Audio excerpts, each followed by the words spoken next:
This is a Fubar Radio podcast. You can subscribe to the app on Apple and Android. Visit fubarradio.com for more details. You're listening to The Barry and Angelos Show, bringing the good old days back to radio. Radio as it should be. All right. Tweet us at Fubar Radio. Radio how it should be. Good old days. Good old days. That load of old bullshit. This is a new jingle. What about this one? Hold on. Here we go. What about? Oh, like this. Barry and Angelos on Fubar Radio.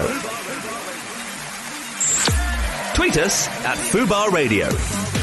Oh, I like this. It's got a beat. It's the same, but it's got a rain sound effect in the background. Right, just isn't it? one more and then we'll Like we're out in the rain. try this one. What is it? Oh, I like this. Oh, she's like tuning in on Get the... ready, mofo. Oh! You're listening to The Barry and Angelos Show, bringing the good old days. Good Yeah, old we heard days that. again. Good old days again. As it should be. Tweet us, Tweet at us, Fubar Radio. etc. Where's my one with my voice in it? Where's Angelos? Where's my one? Sorry, mate. Is there nothing on there with my voice in it? Sack Angelos. Oh, no, sorry, that's an email. Sorry. Hold on, here's something. Don't tell Angelos it's his last week. No, that's okay. something else. He's drafting- reading off a computer screen here. Drafting Sam Delaney again. Oh, no, sorry, that's another email there. No, I don't think there's Nothing. nothing there. Angelos P45. Okay. Okay. All right. So, it's Angelos and Barry. Yeah. It's our show. Apparently, it's radio how it should be. From the good old Well, days. presumably that means ill-prepared and just turn up with a bacon Ill-prepared. sandwich and hope That's for the it, best. that's it. That's how it should be. And the radio crackles all the way through. And all that. Crackle, Well, crackle. we've come in with some newspapers. Lovely. We've got two fabulous guests. We've got Oz Clark, who was a wine taster. Oh, yeah. From the old... Remember he used to do it with Gilly Gordon, or Gilly, what's her name? Yeah. Well, for on Food and Drink. Food show. Yeah, the food And the show. bloke with the hairy arms. The food and drink. She was the food part and he was the drink Oh, part. yeah. And he's a bald man. Yeah, he's bald. And yeah, he's he'd bald. drink. That's He what we know. drinks He's wine. bald and he'd drink. I'd love to know what he does all day. What do you mean? What, apart from boozing? Well, yeah. I mean, you can't just booze all day.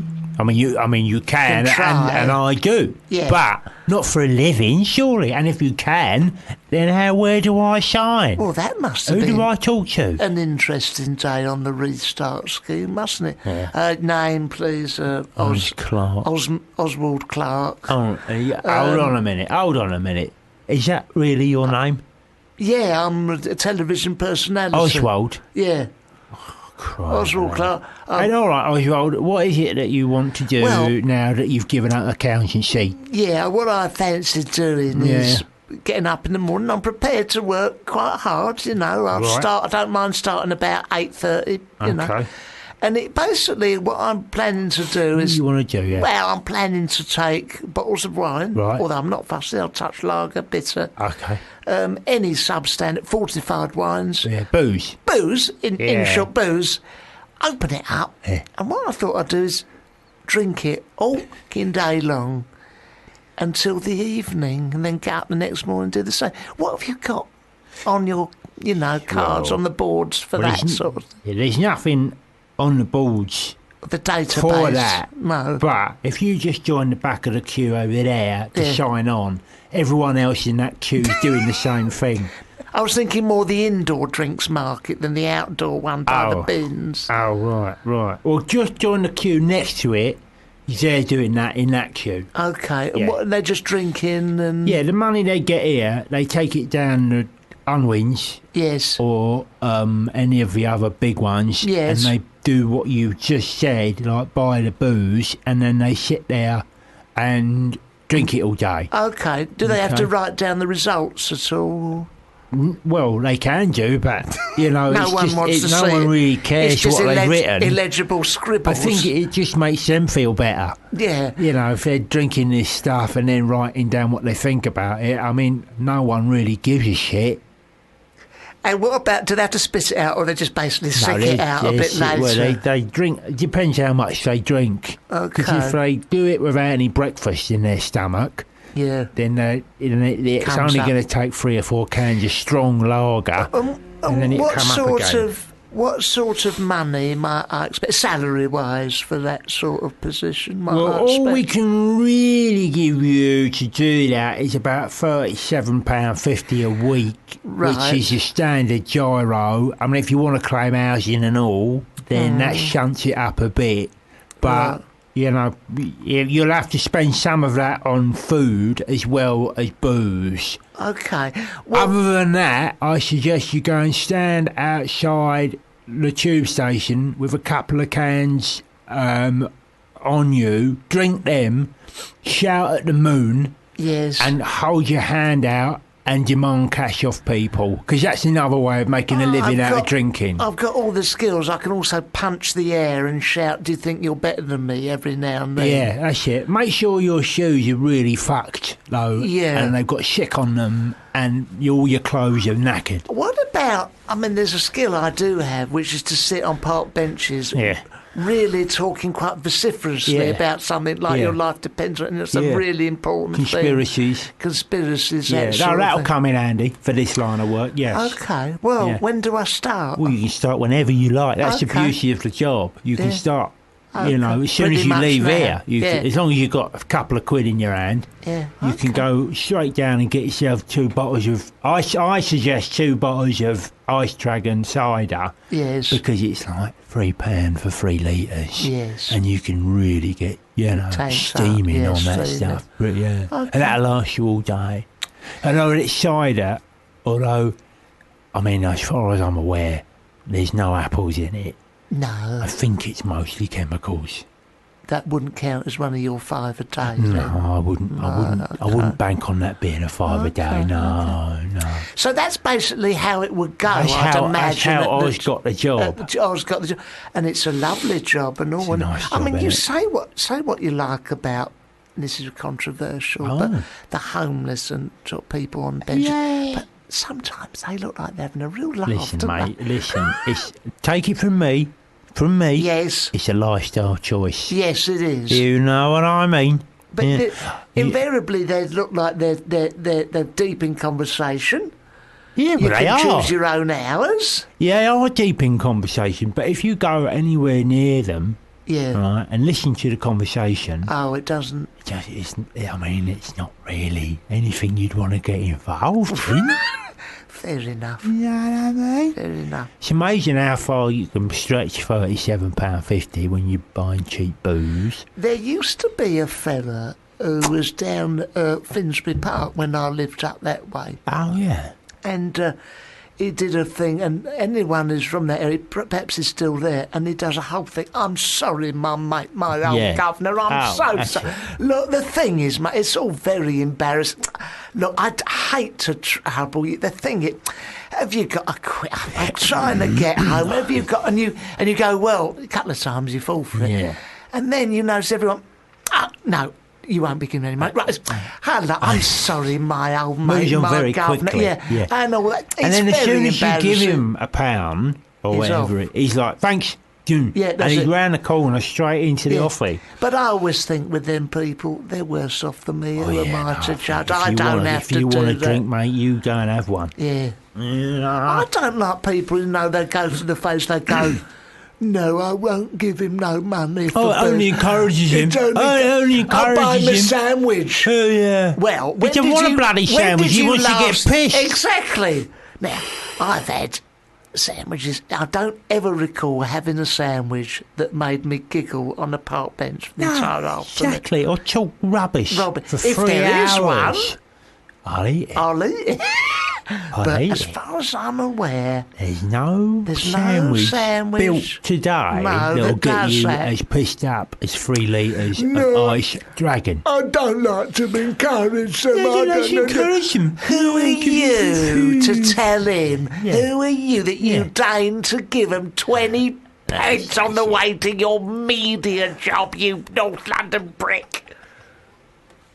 That's what I feel about it. Get out of that. Yeah, Get out of that. That one. Get out of your system, Barry. Who else we're speaking to today? Well, today we're speaking to the lovely Imogen Thomas. Ruddy heck. And let me tell you, Barry, we've had some beauties on this show. Yes, we have. This could be...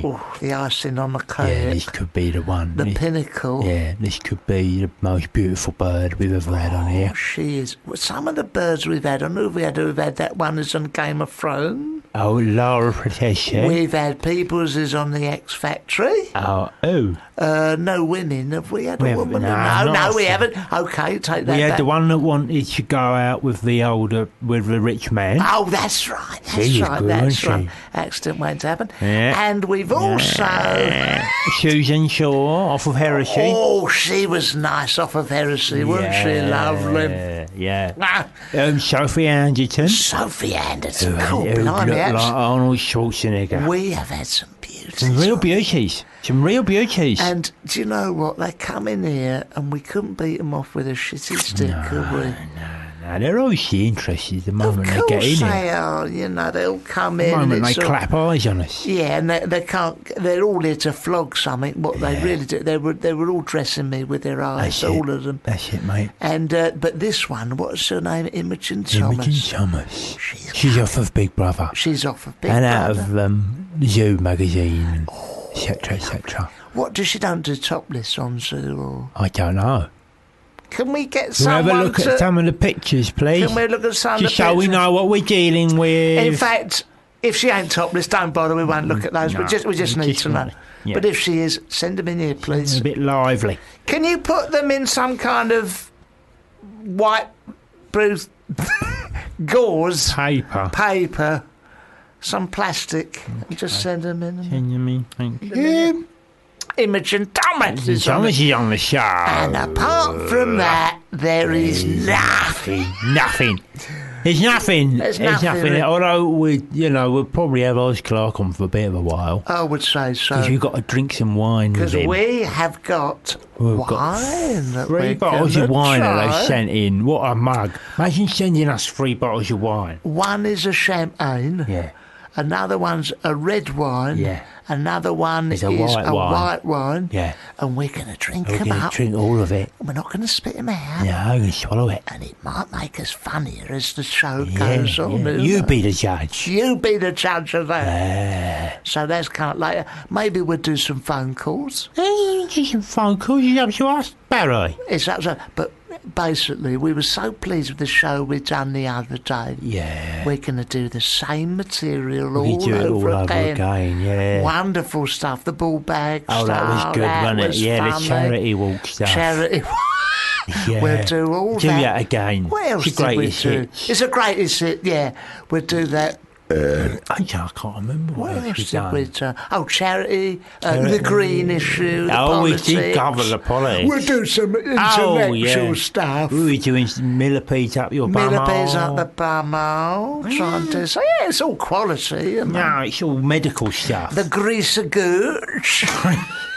My wife's greasy gooch. We'll do all that again. That's right. I think we should have a medical section on this I show. think we Any should. medical problems? Well, between us, we've been through it, haven't we? Yeah, well, I've had loads of medical and like Quite serious stuff, medical haven't you? problems. Yeah. I mean, you had to have that vagina removed, didn't you, last year? Well, I didn't have to have it removed. It was a choice. The council come and took it away, They didn't took they? it away from my front garden. Yeah, well, it was unsightly, wasn't it, Yeah, really? it's been in there for bloody ages. You've had the gnomes there, you had a little wishing well and a massive That's it. vagina. Yeah. I Don't said, know why please, take it away. please, can you come and get rid of Was this? it the previous owners? Yes, it was previous owners. They'd left it there, and I'd said to them, it was part of the dispute, and I'd said to them, listen, you're going to have to take that with you. Yeah, of course. And they said, I'm afraid we aren't going to take that with us because it is the previous owners. Oh, my And I'm goodness. like, what? It's going back to 1963, this vagina. And they said, yeah, I'm afraid so. So, oh, God, we've been in dispute with the council over this for about 4 years. Yeah. Finally, they're going to come with a forklift and get rid of it. Which department do you have to phone for that? Well, in the end, they decided it was refuse. Oh, Well, if you've got a problem with anyone's left any body parts around your garden, and anywhere in the house, you want anyone, to come and take it away, Angelos is your man because he knows all about it. I do. Now, vaginas aside, this is Beats International. Oh, lovely. Don't be good to me. Lovely. Stay with us, it's going to get better. It will, I promise. Yeah, it will, Promise. don't worry. Hello there, Oz. Good morning, who have I got there, Barry? Yes, hello, mate. How are you? Very well, thank you. How are you? I'm all right. Frankly, I've had a very busy day sitting at my desk rather than drinking wine. So I'm ready for a bit of a chat with you lads. Brilliant. Well, Hello, Oz. Oh dear, is that Angelos? It's Angelos, mate. How's it going? Well, I don't know. Do you always sound as tired as that, or is this because you've seen all these bottles of wine in front of you and you can't wait? I can't wait to get stuck into this lot. I tell you, Right. I'll get right. So- I mean, you haven't got stuck in yet, have you? No. No. It's So- all- we're in preparation. shall Now, we... what do you guys like on wine tasting? Do you wine taste a lot? I'm always wine tasting down at Church Hall and in unwins and odd bins and all that stuff. Thunderbird. You don't make your own, do you? No, mate. No, I'm a Thunderbird fan, really. Are you? Yes. A Thunderbird fan? Yeah, the Hang on, Barry. sweets are That's great. normally when your students are a Thunderbird fan. He's a perennial student of life, this Well, one. it's- And he is it? spends all day wrapped up in a duvet, so it. that's the proof. And also, it's dirt cheap, isn't it? Right. So what we? Right, so here What are we going to get you two to do then? Right, 'Cause, now- I've sent some bottles in for you fellas. I don't Yes. think this is necessarily a wise thing to do. No. Well, which one should we start with then? Well, have you got? I just don't know how much you two lads know about wine or about wine tasting. Loads, I think mate. we're going to have to start going through this all together. Okay. Have you got a corkscrew, for instance? We've done all Yes, that. we've done- it's We've all done all that. open. It's all You've ready done it, to have you? go. Because I strongly recommend the teeth job rather than Barry. I would Well, So I don't that's- remember you having all many teeth actually. Right? The one you've got.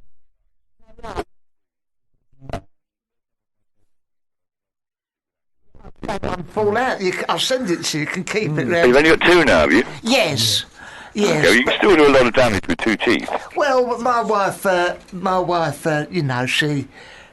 she mostly mashes up most of my food, so I don't need them does. so much now. Now, which one should we start with? Well, you can either start with a fizz if you're in that kind of mood. We've Are you in got a the fizz jovial mood today? There we are. Let's try this fizz. Yes. Yeah, okay. Now, This is the don't Trump, isn't it? point it at anybody when you're opening, is that all right? No, it's already open, Oz. We've already got it. We've stuck a spoon in it. Just keep it Okay. fizzy. And what Well, and now pour it carefully. Have you got glass cups? cups, have you? Yes, yes. Go in. God, I should have known. I'm coming to a classy pair Yeah, here. stick some You've in got there, or Barry. plastic or glass? Go on. Or china. They're clay. He's just putting some in there There in the we mug are. now. Yeah, That's that's it. all right. Now, Right. Oz, Now, tell look, us which here. one we're trying. This is the Trump. Trump, isn't it? This is the Trump. You know Donald Trump, the bloke with the fantastic hairdo? Oh, it's not his wine, is it? It's his, yeah. Is it made Now, of? I'm not saying that he actually drinks it himself. I don't think it's expensive enough for him to drink it himself. But he bought this amazing winery up in the forests of Virginia, just up near the Blue Ridge Mountains. Yeah, I know. And makes this sparkling wine. Makes it just the same way as champagne. If you want me to tell you how you make champagne, I'll do that. Okay. But I'm hoping that there's a certain amount of sophistication evident in you two lads, and I won't have to actually tell you everything There about is wine in tasting. me. There is in There me. is in me, mate. Yeah. Let me. Can I start? Angelos, I suspect, is slightly more cosmopolitan. Yeah, I am, because I'm European, mate. Yes, I sort of got the feeling about that. I've had champagne. Fond of Europe. Yeah. I've had champagne. What do you think I am? I've had a lot of I'm saying champagne. you haven't had champagne, Barry. I've Don't had champagne. Right. Let me try. Here we go. Here we go. Now, have you got something on your cup, on your clay pot? Oh, we've just had a sip of that. We Yeah. had a sip of the Trump, the Trump winery. Oh, What do you And think? did it make you think of champagne? Yeah, it can half hit you right on the back of the throat. Now that's going to get you pissed, isn't it? If you drink a lot of it. Well, anything will. It's all the case of whether you're in the mood to start hammering back the stuff this evening, or whether you're actually prepared to do a wine tasting with me. Well, no, we're doing the tasting. We're doing the tasting. All right, then. Very nice. I'll tell you what, then. This is because if you're doing this seriously, yes, and I must admit, I haven't seen either of you around the sort of the general wine tasting circuit around London. But obviously, I'd be delighted to welcome you to some of the events. We've always gone by the time you get there, Roz. Oh, is that right? Yeah. Is that right? I never looked under the tables. Because we get first dibs. We've left sometimes with a spittoon that everyone spat it back in. They are a couple of spittoons short sometimes. Now that's why. Oh yeah, that's where they've gone. Right, I'll remember that. Now, that's your teeth, by the way, drinking straight from the spittoon. That may be why you've lost a tooth. That's possibly it. Now that's got a floral nose, isn't it? Oh yes, a floral nose. Yeah. Is that right? Well, funnily enough, it probably does have a floral nose. I'm rather surprised that you picked it up. Oh, but listen, I'm completely delighted. I'm not. Because the thing about sparkling wines, you don't actually spend all that much time smelling it. No, you normally spend it most of your time drinking it and having ideas well above your station. And also, I must admit, sparkling wine, don't drink too much sparkling wine if you're in a room full of attractive women well beyond your reach. Why? You guff. Because it does start giving you delusions of grandeur. Oh. It's not a flatulent thing. Guff. It's not flatulence, it's even grandeur, though it's called Trump. And it's a delusion. I'm sure that you guys can deal with delusions. A couple of fellows with your feet well in the clay of the children. With them since I was 10. I would say that we picked up the floral nose as it is currently in a Kit Kat mug, and you can get your nose right in there, sort of thing. You can, and so long as the mug was not being previously used for some geraniums, which is possible. Hot chocolate, I think. But hot chocolate, was it? Okay, do you find a hot chocolatey kind of smell to it? No, I'll tell you what I'm getting. I'm getting lemon custard. What do you mean? Lemon custard? Yeah, and lemon pear. What is lemon custard lemon curd? Yeah, sort of. Is that the kind of stuff that when you were a kid you used to put on buttered bread for your tea? Well, he still does. He tips a can of lager on most of his food. When you get custard creams, you sometimes get a lemon custard one. I'm getting a bit of that. And what I tell you was, yum. Lemon custard. You're quite keen on biscuits, aren't you, Barry? I am a biscuit. I like a biscuit. I'm a biscuit fan. Oh, I like a biscuit. I love a bourbon. Do you? Yeah. I like a nice one. I once picked up a whiskey because it was called a bourbon, and I assumed it was just a crushed biscuit. Yeah. Well, that's very nice. That one. What would that retail at? Would you know? Do you know? I wouldn't know, but sort of, I don't know, 20, 25 quid. The same kind of cost as champagne. Well, I tell you what, that and cheaper than smart sort of champagnes. The big names, sort of the Bollingers and the Tatangers. Those are presumably the kind of ones you normally drink. 25. It would certainly keep Donald in hair products, wouldn't it? If everyone. He'd have to sell quite a lot of them, because if you've seen his hair, I would have thought there's tens of thousands of dollars a week on that, just to keep it upright. Absolutely, and also to keep him out of the fresh air in case the wind blows him and his hair straight to the pavement. Well, can I ask you this? I mean, in all seriousness, about champagne, you see. That tastes to me like most other qualities. Not that how could I tell the difference, really? Well, actually, you can't. It's made by the same grapes. Yeah. If you want me to give you the details, there's a grape called Chardonnay, and you may have had some of that. Of course. And there's a grape called Pinot Noir, which you might have had. Yes. And that's what they make champagne from. But they make champagne just north of Paris.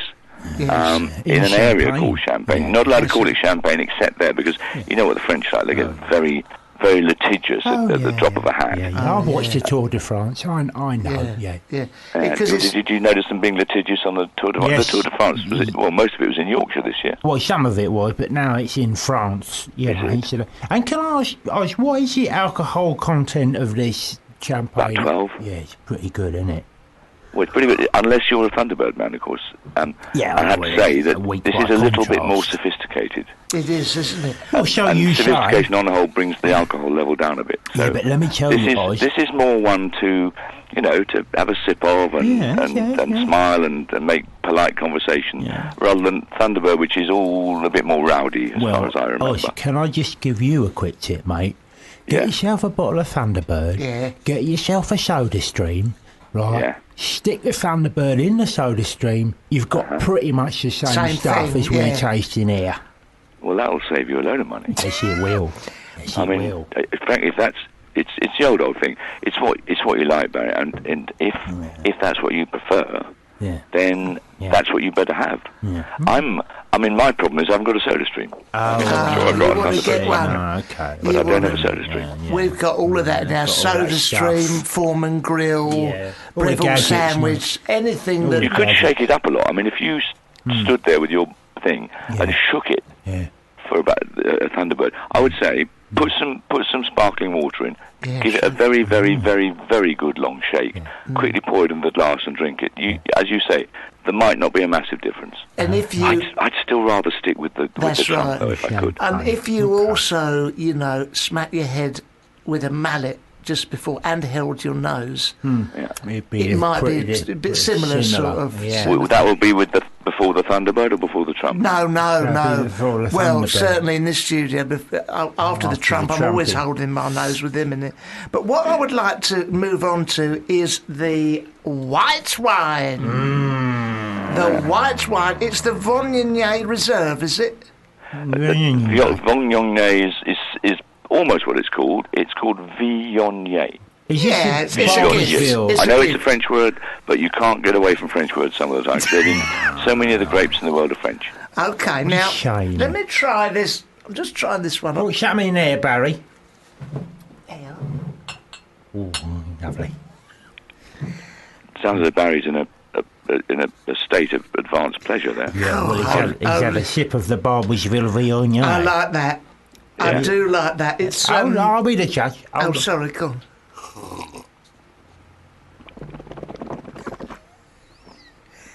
Oh, it's got a cracking nose, isn't it, that? Let me have a go. Hold on. Just a cracking second. Nose? I thought that was you swallowing. It was, just a minute, but I smelt it first. You smelled it first. What about spitting? Haven't you tried spitting? Yeah, I've tried spitting, but I always like to swallow. Hold on. Let me have a little go.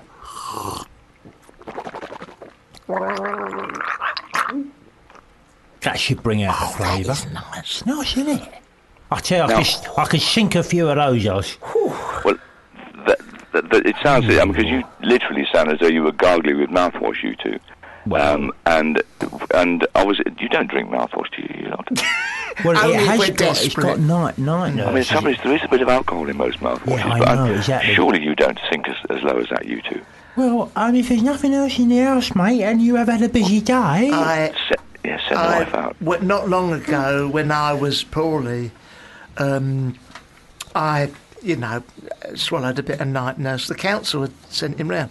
Now, the Barboursville Viognier Reserve... Yeah, let's move on from the night nurse immediately. Horrible image. Especially if the council sent her around. Sorry about that. Now, what...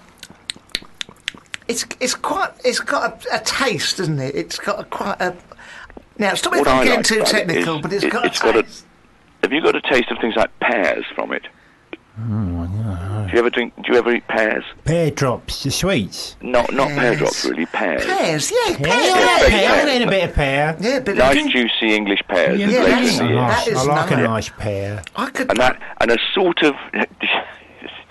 What's your language, you? Yeah. We all like a nice pear. Yeah. Oh, yes. What about passion fruit? I'm not sure I should mention passion fruit. Oh, no, I don't know what that tastes like. I'm passion fruit. It's gentle, isn't it? It's gentle. Yeah, it's very gentle. And do you get a slightly lemony taste on it as well? Let me have another go. I don't know. Let you have another go. How many goes have you had? I've had is that bottle still full, or is it rapidly descending? Oh, God. It's decreasing quite quickly. Because you've got to remember, in radio studios, you've got to be nice to your producer. Oh, yeah, no, that's all right. You're kidding. Nice she's having some to your She's producer. Got one up if on a your drip. Producer doesn't get any wine on this show, you'll be off the show shortly. Yeah, no. You can have if you some like doing when the we're show, done with it. make sure the producer gets some wine. She'll get some. Golden rule of broadcasting. She's going to go and get a kebab for us later once we've finished all this. You can have some there. Now, look, can I say about white wines? The sort of white wine I don't like was very popular a few years ago. You know that sort of Chardonnay with a horrible oaky finish that sticks in the back of your throat? They don't tend to do those so much nowadays, do they? Or they No, they don't. And the nice thing about this Viognier wine is it doesn't have oak barrels on it. That's it. You know that oaky thing you didn't like? Yes. That's that sort of rather sweet, vanilla-ish kind of flavour. Don't like it. Why don't you like it, Barry? You have a nice glass and you think, this is nice, and then it leaves this horrible residue at the back of your throat. Like metal. And it's not refreshing, is it? It's not refreshing. It's like having a rather sickly meal. Okay. Well, it's like someone sort of offering you a sort of some kind of essence of sawdust or something. That's it. So they've done away with the barrels now, have they, Oz? The what? They've done away with the barrels now, have they? Well, the point is that they're using them less because people like you and me are fed up with it. Yes. And the market has listened a bit instead of just throwing all this really oaky stuff at us, particularly Chardonnays. Because actually, do you two lads like Chablis? Yes, I do. We're always going on about that. Yeah, but Chablis. You should have heard our Chablis special we done the other week. We had a whole I'm amazed I wasn't invited on it. Oh, next time. Okay. Next time you do the Chablis special, I'll come on and bring my own Chablis. We're doing but a Chablis, special next. Chablis is made from 100% Chardonnay grapes. Yes, that's what we thought. We knew that. We knew that. Now, just look at my Chablis fact sheet. But Chablis doesn't use oak barrels. That's why you like it. You use plastic barrels. It uses stainless steel tanks, and it's also very pronounceable. Chablis, anyone can pronounce. I love it. Chablis is a nice name. I might call my daughter that if I have another one. Yeah, I'm calling mine as long as you didn't call her Chardonnay. Baileys. I might call mine Markel. Hofmeister. Now, the next one is a red one. Yeah. Let me just have a go at this. Oi. Some in there. Honestly, swigging it all You himself. shouldn't really here, mix these at That's it. the same time. But Right. oh, blimey. What we got here? Oh, dear. What's that called? Is it the... Oh, God, what's that one called? I've lost my notes. What? The red wine? It's the Verdot, is it? Is this a blind tasting you're doing, or have you got notes in front of you? I've got notes. It's the Paul Schaffer, isn't it? Yeah, that's right. And it's I'm sucking air through that. Now, the thing about Virginia is that because it's fairly humid in the summer, they need grapes over there which can cope with slightly damper conditions. It's warm over there. It's a delightful place, but it's a little bit more humid, so they need grapes with slightly thicker skins. Right. And that Viognier white you had there, without the oak barrels, has got a lovely perfumey sort of pear flesh kind of flavour from the skin. Frame. But it doesn't rot in wet weather. And this Petit Verdot grape here is the same. They grow it in Bordeaux in southwest France. I mean, Angelos probably knows Bordeaux reasonably well. I've been there, yes. I spent a year Well, you see, What were you doing there for over a year? in Virginia, they can ripen it every year. It's an interesting place because they've been making wine. They've been trying to make wine over there for 400 years, and it's only about the last 40 years they've worked out how to do it. And they've realised they've got to use the grapes that other people can't make work, and they're really good at them. But this one, the Petit Verdot, is the thing.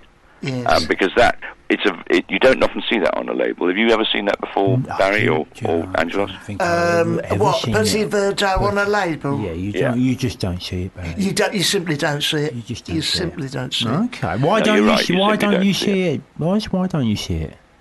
Because you don't see it because it's very rare. Well, this is almost the only place in the world that you'll actually see it in the label if you like it. Yeah. Is from these people over in Virginia. But it's quite bitter. Do you know when you have bitter black chocolate? Yes, I was going to say that. You may be a milk chocolate bloke, actually. I am really, yeah. Yeah, I like white chocolate. You like white, do you? Yeah. Well, do you ever eat black chocolate, or is that a bit ice beyond cream, really? I find it gives me a headache.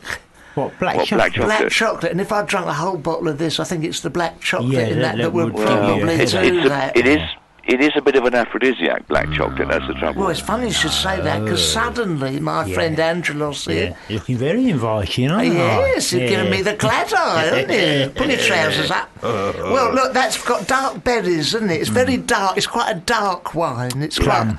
It's it feels thick to me, or is that not right? Because if you've had light wines, do you ever drink Beaujolais, for instance? Yes, it's quite a light, jolly one. Yeah, you like Beaujolais, do you? Well, that's quite light. Well, this is and sort of red flavoured, sort of things like strawberries. This is much blacker, isn't it? It is. And when you're next down at the supermarket and looking for a wine with a really black flavour, well, Petit Verdot would be a good one to look for. Yeah. But if you don't like this dark, strong, thick flavour, then you better not go for this. What would you eat this with, Oz? Drink this with? Great chunk of beef or a great chunk of, I was hoping you were going to say that. Half a hog roast, Oh, my God! You're joking.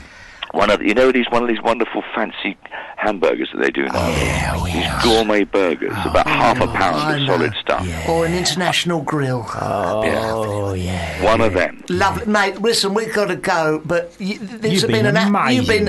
had some shitty guests, but you've been the best. We've had some terrible guests on the show. You've been absolutely fantastic. I have some talent. Well, I'm delighted to be able to share my knowledge with two such appreciative chaps as you. And we'd love you to come in one day. I know you don't want to say it, but we'd love you to come in. We would like you to come in and bring some more wine if you can. Yeah. Now, is it the wine you like, or is it me? It's you we like. It is me, but if you can, because I'm a sensitive soul. Wine, Oz. But we do like you. It's definitely you, because we'd settle for lager as well, wouldn't we? Yeah, if you come in and brought lager, we'd be fine with that. Yeah. But what if I bought sort of a 6-pack of own label cider from the supermarket? That's fine. Oz. Bring whatever you like, mate. But just bring something. Oz, what is Veritas? Are you promoting something at the moment, Oz? No, because Veritas, it just happens to be the name of the winery. It's owned by an English bloke. An English bloke's gone over to Virginia and he's started his winery. It's purely by chance that's the bottle you've got. Could be one of dozens of other bottles. Mate, we're so grateful for this. Thank you for so much for coming on, Oz. Well, when you need a bit more education, give me a call. We will. Okay, lads. Brilliant. All right, mate. Thank you very much. So have a lovely time. Okay. Have a good night. Good luck. Bye-bye. Bye-bye. Wasn't he nice? Didn't he? He's really good. I'd like to have asked him more questions about himself and stuff like what you do all day, things like that. Because you can't just get pissed all day. Can he? No. Well, I don't know. Perhaps we'll discuss later. You know he was in Superman, don't you? Oz Clark? Yes. You're thinking of Clark Kent? No, I'm thinking of Oz Clark. And he was in the first ever Superman film. Right? Really? Yes, he was. Bloody hell. And when he was, people burgled an office, he was one of the burglars. Burgled an offie, more like. Burgled an offie.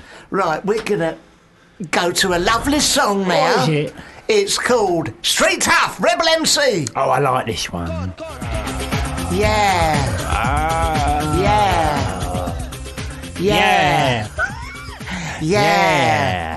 I love that one. The Rebel MC and Double Trouble, Street Tough. Double Trouble, Street Tough. That booze was nice, wasn't it? I tell you what, I'm still a little bit giddy of that. So am I. I mean, that is a good job he's got, isn't it? Oh, it's a piece I mean, you can dress it up. Any way you like. You can dress it up any way you like and say, oh, yes, no, I test wines. Yeah. Oh, yes, I do. And I write about them in magazines. Yeah. But essentially, it's getting pissed every day. Now, what? We might like to tell the listeners a couple of times when we went, it's got floral flavours of plum. Something frame. It's got a complex frame or something. Yeah, herbal frame. We've got the notes written down. Got all the notes written down here. We fooled him. To be honest with you, we fooled him because we drank all the bottles in about 5 minutes yesterday, and we've done the tasting with coffee. See this here? Yeah. Now that's coffee, isn't it? Cut coffee. Cup of coffee. And we had to go, it's lovely, lovely. But really, we drank all of the stuff. and I couldn't. I mean, in about 5 minutes. It was nice. It was nice. Really nice. It was nice, but really nice. I couldn't tell whether it had a complex floral vein or cat piss in it. I couldn't give a shit either. It just, the alcohol volume was about 13% on all of them. But I tell you what I want to say to him. It was so lovely, and it does go down well with a variety of fish, crayfish, shellfish, and cheese and onion crisps, which is what we had. Pasty. Yeah, and a pasty. From the service station. But anyway... from the bottle. Just tastes nice from the bottle. Well, it said that it's got a custardy aftertaste and all that. And he took the piss out of me for saying well, that's what it says on the bloody notes. What does it say? Lemon custard. Exactly. That's what he's talking about. I would never have said lemon custard. Who'd say that? There isn't such a thing. Could I please have a glass of wine? Something with lemon custard. He's quite right. They say, get out. This is a Wetherspoons. Tastes like lemon custard. He says, well, can we just get this straight, sir? You want 2 pints of lager. There's a bitter there. I've got a Pilsner there for your wife. Some crisps. And you want a wine that tastes of yellow lemon custard. Yeah, Don't be a prick. Take the piss out of me. So... looking at the newspaper, I see that it's that time again. It's that time again. That time of year that we both love very, very much, isn't it, Barry? Yes, it is over in Pamplona. That's right. In Spain. We always keep an eye on this. Which is one of our favourite sports. Yes, it is. Yeah, I like croquet, and I like tennis, and I like this. Yes. I do like the subtle ones. I like a little bit of badminton. Yeah. I like a game of pool. That's right. Go on holiday. Gentle. And I like being chased by massive balls through a town. And getting a horn up the jacksie. And that is getting speared against the wall by a bull's horn. Having my testicle sack ripped open by the sharpened horns of a bull. Shunted and thrown into the air. Yeah. Yeah, who'd like to sign up for that? What are you doing this weekend? Well, this weekend I was going to do a spot of DIY, go down to the Spanish B&Q. All right. B&Q. And Hombres. I might go to Wickes and a Wickes. Hombres.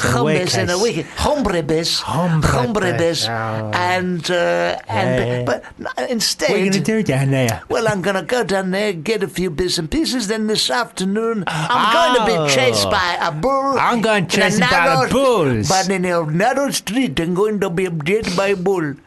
In a narrow street. Me and my mates are going over to Pamplona. There's about 15 of us going there. And we're going to go and get chased by the bulls. We're going to pay €100 each and get chased round the town by bulls. Yes, right. Hopefully one of us will get caught in the ass and get chucked up into the air and then sliced against the wall. It'd be great fun. We're going to get really drunk too. Why are you doing that? Because I'm a macho idiot. Got nothing else to do. Nothing else to do. So the old Pamplona. I've done that, you know. Oh, you went out to Pamplona? I went out Pamplona. Yeah. How did you find it? How did you find it? Nice weekend, or? Google Maps. Yeah, and when you done that... Oh, yes. How did you get on? Did you get speared? Did you defeat the poor bull in the narrow roads of Pamplona? I defeated them. Yes. I defeated them, yeah. It's funny, because when you're, like, stood there... like all lined up. Everyone wears these white clothes with red handkerchiefs around their necks. I don't know why they do that. I think that's some sort of tradition. Anyway, I got all that gear in, put it on. And that's it. Your whites. My whites, that's right. And I thought, well, there's only one way really to, deal with this, and that is to get smashed. Yes. And that's what I done. But I got so smashed that I got to the start line. Yes. And I was just thought, I'll have a little sit down here on the step, Yeah. And I fell asleep, and I must have woken up like a day later. And, there's like nothing in the streets. The balls had gone, and everyone had gone, So I missed the actual running of the balls, which is a shame. So I went back to my hotel and... ran my own balls over. Oh, on the way there. Just as a little tribute. Yeah. Well, that's not... Yeah, well, that's what I did. I mean, that's the same with me. What do you do? Well, I mean, when instead of going fishing, which I've always thought is quite a cruel sport. Oh, it's a blood sport. All I do is I go down Rickmansworth Aquadrome where a lot of people do the fishing. I get in the water, send my dog in, get in the water. Oh, yeah. And he just gets them in his teeth and shakes them about. Then I get them and I just... whack them on the side of the stones, and people go, "What the hell are you doing?" I go, "I'm fishing." Well, I'm fishing, mate. What's the matter with you? I haven't brought the bobs and the flies and the hooks and that, but it amounts to the same thing. I just go down to the side of the river and I'll sit there for about half an hour just to get the feel of the place. Get the feel of man versus nature. Just so I'm not looking around thinking, I think this is a good source of food. This river here will provide me with everything I need. Yes. And I like to just soak up the nature, breathe it all in the lovely air. That's thinking, it's nice to be in amongst nature. And then I'll stick my hand in my bag, pull out a stick of dynamite, light it and chuck it in the river. And then 5 seconds later, about 20 fish bob up. Just help yourself. Yeah. Do you throw them back in again? Or? No, I take them home and eat them or chuck them in the trees if I don't want them. Chuck them in the trees. But the Pamplona thing is funny you should say about the all wearing white. Yes, they do wear white, like cricketers. It's just occurred to me, why then, when you go to see bullfighting, and me and Margaret had a season ticket for that one year, they wear pink, or it's attracted by the pink. I think someone's having a... Well, they do use a pink cape, don't they? They use a red cape, Barry. Oh, it's a red cape. Have you not know the phrase, it's like a red rag to a bull? Of course it is. Yeah, not a pink rag to a bull, Barry. Unless someone's buggered it up with a washing. Well, my question to you is surely... I met someone from the Ku Klux Klan once. And he'd left a red sock in his wash. And he had to stand there in his pink robes and he felt like a right tit. That would take the edge off it, wouldn't it? It does take the edge off it. Undermines it somewhat. Now, this is where does the name Ku Klux Klan come from? What's the Ku Klux bit? I don't know. It's interesting. Ku Klux Klan. Ku Klux Klan. Complicated, isn't it? Is it a Dutch thing, I'd imagine? I'd have thought so. Yeah. Yeah, I'd have thought so. Dutch. Ku Klux Klan. Ku Klux Klan. That is what we call in the business. They probably distanced themselves from that political group, haven't they, the Dutch? Well, it's such... I mean, in terms of uniforms, the Nazis nicely turned out in Cecil G. Ware and all that. That's it, yeah. The... Concept man. You've got the British, household cavalry, nicely turned out. Very nicely turned out. You've got the French Foreign Legion, curiously turned out. And then, in terms of a uniform, Ku Klux Klan, what I think we'll do is we'll get... we haven't got much money. Let's get a sheet. Let's think along those lines. And then we'll get a cone sort of affair, stick a bit of old white... linen around it and stick it over my head and a couple of eye holes. That's it. What a terrible design. No, it's awful, isn't it? It's very, very simple. Very simple. They look like ghosts, ghostly figures. Oh, is that it? I don't know. I don't know what it is. I don't know what it's supposed to represent. We should do a little bit of research on that and maybe do a Ku Klux Klan special. We will. There'll be a Ku Klux Klan special on next week. So maybe we'll make a jingle up. Ku Klux Klan on Fubar Radio. It's Ku Klux Klan week on Fubar Radio. Tweet us. Radio as it used to be. In the good old days. Before political correctness went mad. Yeah. Is political correctness gone mad? Banning that. Banning legitimate political outfits like the Ku Klux Klan. Silly outfits is what I'd call what they were. Can I just say, for anyone who's offended by this talk of the Ku Klux Klan, racism, homeless stuff, and please turn off. Turn off, because we're only joking. Mucking about. Of course we are. We're not fans of the Ku Klux Klan. And if we're honest... fans of the Ku Klux Klan. To be honest, you've never... Wu-Tang Clan, yes. Yeah, they're good. But not the Ku Klux. Old dirty bastard. That was the name of one of the singers out of the Wu-Tang Clan. No need for language. Okay. But Please don't be offended. Don't be offended. There will be no Ku Klux Klan special on this show. We'll be balancing it up by talking about charity later on. Oh, later on. Yeah. And also... Dogs and stuff like that. If we're entirely honest... Yeah. You've never been to Pamplona, have you? Well, if we're entirely honest... No. And just to set the record straight, me and Margaret do not have a season ticket... At the bullfighting? At the bullfighting. That would be ridiculous. But that is true, though, isn't it? You do have a season. That is true, but we don't talk about it. You don't like to. There's certain things I don't like blood admit. sports. I just don't like the blood sports. No, I don't like it. I don't like it. I hate blood sports, fox hunting and stuff. I ran over a dog today. Well, that amounts to the same thing, doesn't it? Go on. No, it was an accident, so it's fine. What did you do? Did you I got rescue him or reverse to make certain? I knew there was something I should have done. Yes. Oh dear, oh dear.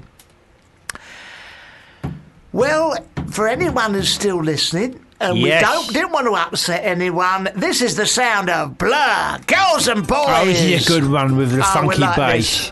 This is all about lesbians and gays I would like to knocking know about what in Spain with drugs. Is it? Yeah, listen to the words carefully, Barry. Perhaps when we come back we could talk about it, because I've often wondered what that means. Girls you love, boys you love, boys you love girls. Well, girls, and then it goes girls who do boys like that. What does that mean? It means having it off with them. Oh God! Well, we'll find out after this. After this, from Damon Albarn and the Blur. And it's not like they're not being specific. Right. Do is just a word that covers everything. It's not bum-bums. No, it might be. Okay. Might be. I'm saying do covers the whole sexual gamut. Okay. Okay, so when Damon Barmum uses the word do, it could be meaning... fiddling about, it could be meaning bum-bums, it could be meaning dingle-dangles. Yeah, digital threes. Chops. Tops, not bottoms. Tops, not bottoms. Oral twos. Digital threes. Okay. Because it sounds like a lot of fun, but I remember back in the 70s, we used to have there's all manner of that sort of thing going on in the suburbs out near Watford. Yeah. Pamplegrass. You put that outside the front, or a monkey puzzle tree. And everyone knows what you're up after. to. Well, we had a monkey puzzle tree and pamplegrass outside. Right. It's a double whammy. And a bit like what was left in your front garden, which is a red rag to a bull. Yeah. You know, people would turn up and assume we were swingers. We went to the odd party where you have to put your car keys in a bowl. Did you have a car? No, we had a motorbike and a sidecar. Okay. And quite often, I'm not a fool, I saw the disappointment on some people's faces when it was apparent they were supposed to have... Get it on with me and Margaret. Oh, great. They weren't, no one was jumping up and down going, oh, good, goody, good. Yeah. Oh, yes, let's like disappointment. Get that home. Get that home. So me and Margaret would, sometimes go on and now we just go in the kitchen and help ourselves to the sandwiches. The sandwiches. Yeah, while the keys are being passed round. Yeah, but you'd hear moans of pleasure from the other room, and me and Margaret would be knocking together a Campbell's soup. Oh, that's nice. It's like it was a shared experience. Yeah, but it was not quite as much fun as what might have been going on. Occasionally we'd peek through the serving hatch. I'd be too embarrassed. God blimey. I'd be too embarrassed to do it. What, with another lady? Oh, I think so. Yeah. I'd just be too embarrassed. Like, if there's another bird there, okay. But if there's another bird and a bloke... I'll be like, God. I'm not getting it out in front of you, mate. No, I know. I'm always embarrassed in the changing rooms. Yeah. I'm not getting it. I'm not getting myself into, the state I need to be into to get it on with you there, mate. No, that's it. I'm not going to do it. I'm sorry, no, I'm not going to do it. You go and sit downstairs in the kitchen and I'll do it, but I'm not going to do it while you're here. Well, it's like... we was fairly backward in them days. Yeah. I mean, very often, we went into a little bit of extramarital. Yeah, why not? And she'd say got to keep it fresh, innit? She'd say to me, "What do you like?" Oh yeah. And I What go, do you like? "Oh God, I don't know. Pasty. Pasties I like. I like a pale ale. Yeah. I like the Golden Shot with Bob Monkhouse. That's good. I like, the Daily Mirror. Yeah. What does she like? And she says, "You know what I like?" And I say, "Well, but what?" And she said, "I like it when you do this." And I go, "No, I'm not doing that. Dirty. Dirty." Yeah. I went to a few of them things. Orgies? Yeah, a few orgies. Yes. I've had a few orgies in my time, and it gets mucky. Yes, I expect it does. You have to take a lot of sanitising hand gel. Yes. And afterwards, I'll be honest with you, at the time you're thinking, oh yeah, I'm bang up for this, and I want it, and I need it, and I need it more than anything in the world. Yes, I want it's it. A lovely I image. want it bad. Yes, want it bad. You know, and you take your cider along, and and your pyjamas. And it gives you some Dutch courage. That's it. You know, so you're out of your brain, pissed out on cider, and you're surrounded by beautiful birds. A selection of fat middle-aged people. Yeah, and you think, I want it more than anything in the world. I'm going to just stick it anywhere, you know. And you do stick it anywhere. Yes. And sometimes you stick it places and you think, you shouldn't do. Afterwards you go, I wish I hadn't stuck it there, you know. And it takes 2 days or 3 days for you to, like, you know, come to terms with where you've stuck it, you know. And you can feel very bad about yourself and very grim indeed, you know, and you feel sullied. When you say you stuck it places you shouldn't, yes, do you mean with humans or like a light socket or... Well, anywhere that's handy. Any holes you go, Barry, as you know, right? Yeah. And it leaves you feeling, well, how can I say... It leaves you feeling depressed. You've cheapened yourself. I'm cheapening myself. Yeah. I've lowered my standards below and your standards are pretty incredibly low. Yeah, very low. Incredibly low. And so, after the last time I done it...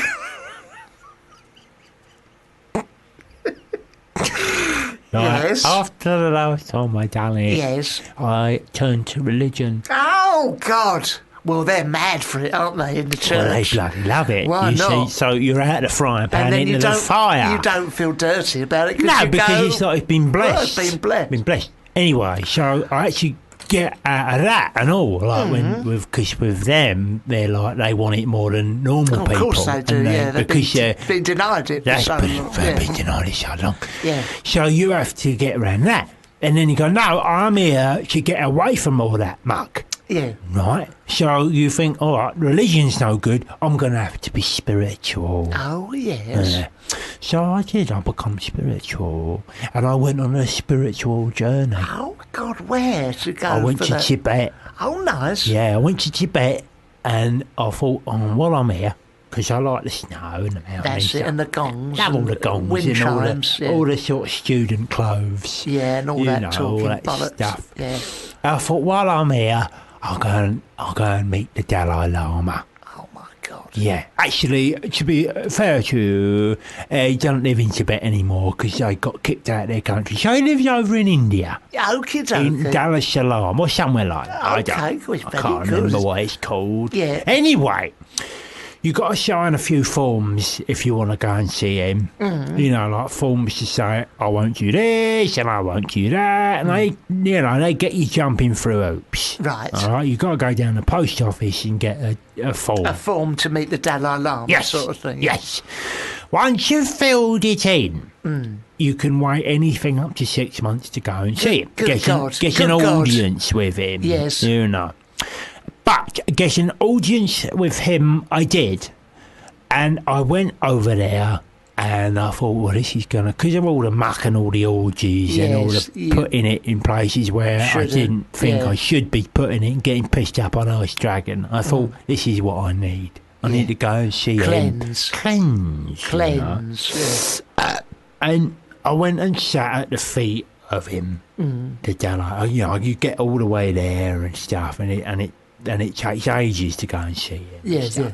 And I'm thinking to myself, no, but this is going to change everything. Of course. Everything. And I sit there, and it's a bit like going to see Father Christmas in Harrods. What, is a queue? Yeah, well, you queue and you go and sit on. You don't sit on his knee, but you just sit near him. And then at the end of it, he gives you a paper plane. Gives you a present. Yeah, that's right. It's his thing. Anyway, I go there and I say, I think this is going to change everything. Yeah. And I say, hello, Jalai. How are you? And you say, how are you? Because he just doesn't really speak much. Right. You go, listen, this is what I've been doing. Like confession. Yeah, that's it, confession. And I don't know if I was a little bit too frank or candid or open. I don't know. But after I'd finished telling him what I was there for and why I felt bad, he told you to fuck off. No, he looked at me like I'd rubbed shit on his chest. Oh my God, you didn't do that because you got kicks out of the paper sea once for that, didn't Exactly, I didn't do that. But honestly, he looked disgusted with me. God, because you told him about the orgies? Well, I told him about everything. Oh my God. I was there for like an hour and a half, getting it all off my chest. Yeah, sure. You know, put it on his chest. Yeah, exactly, rubbing it on his chest. Yeah, and he looked at me like he'd never met anyone like me. You know, he was like properly, freaked out. Yeah. You know what I mean? Yeah. Freaked out. His enigmatic smile disappeared. That disappeared. Left with a sinister frown. And what did he say? He said, fuck off. He should go away. He did say that. Go away. He did say that. He should get out of here. Yeah. He should go back to London. There's nothing we can do for you, because in the next life, you've got about 16 or 17 lives to go through before you're even at the starting line. Right. You know? Did you say, I've got the forms from the post office and everything? I've done it all. There must be something you can do. And he said, oh, well, there's something I can do.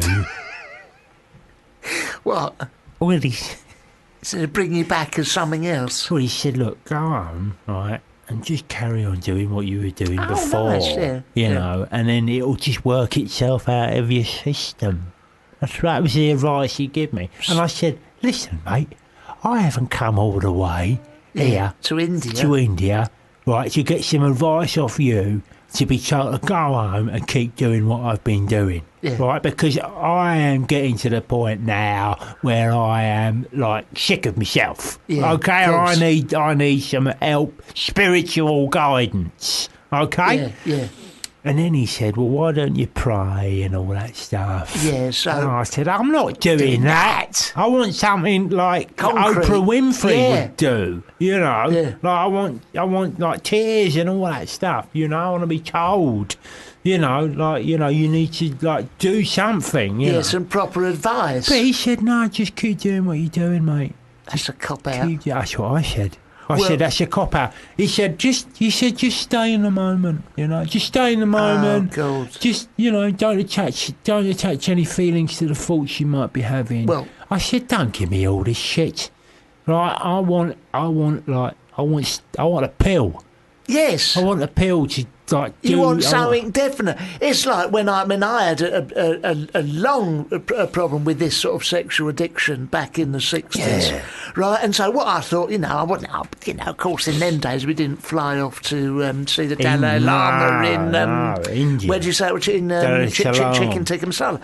Yeah. All I did was I went down my local church in North Watford. Yeah. I went to see, it's just a similar sort of thing, that sort of lack of advice, lack of leadership. I went to see the man who says in Psalm 2, verse 3, what does Jesus say? And I went, oh, blimey, here's the answer. He said, and lo, take up thy bed and walk, and then blessed be the fish makers. That's what Jesus says. And I said, well, that's no help to me whatsoever. I said, well, that's what it says, but what does that mean? What does that mean? He said, it's all there in the verses. It's all in the script, mate. I read the entire thing, and not once did it mention having people round for mucky filth orgies in my house.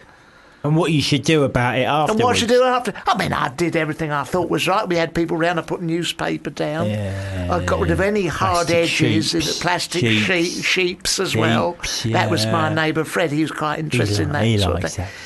And he did like plastic sheets round, and he went out with one. She tried to split up. He let her down gently, and something like that. And she was full of hot air. And the thing is, blowing off.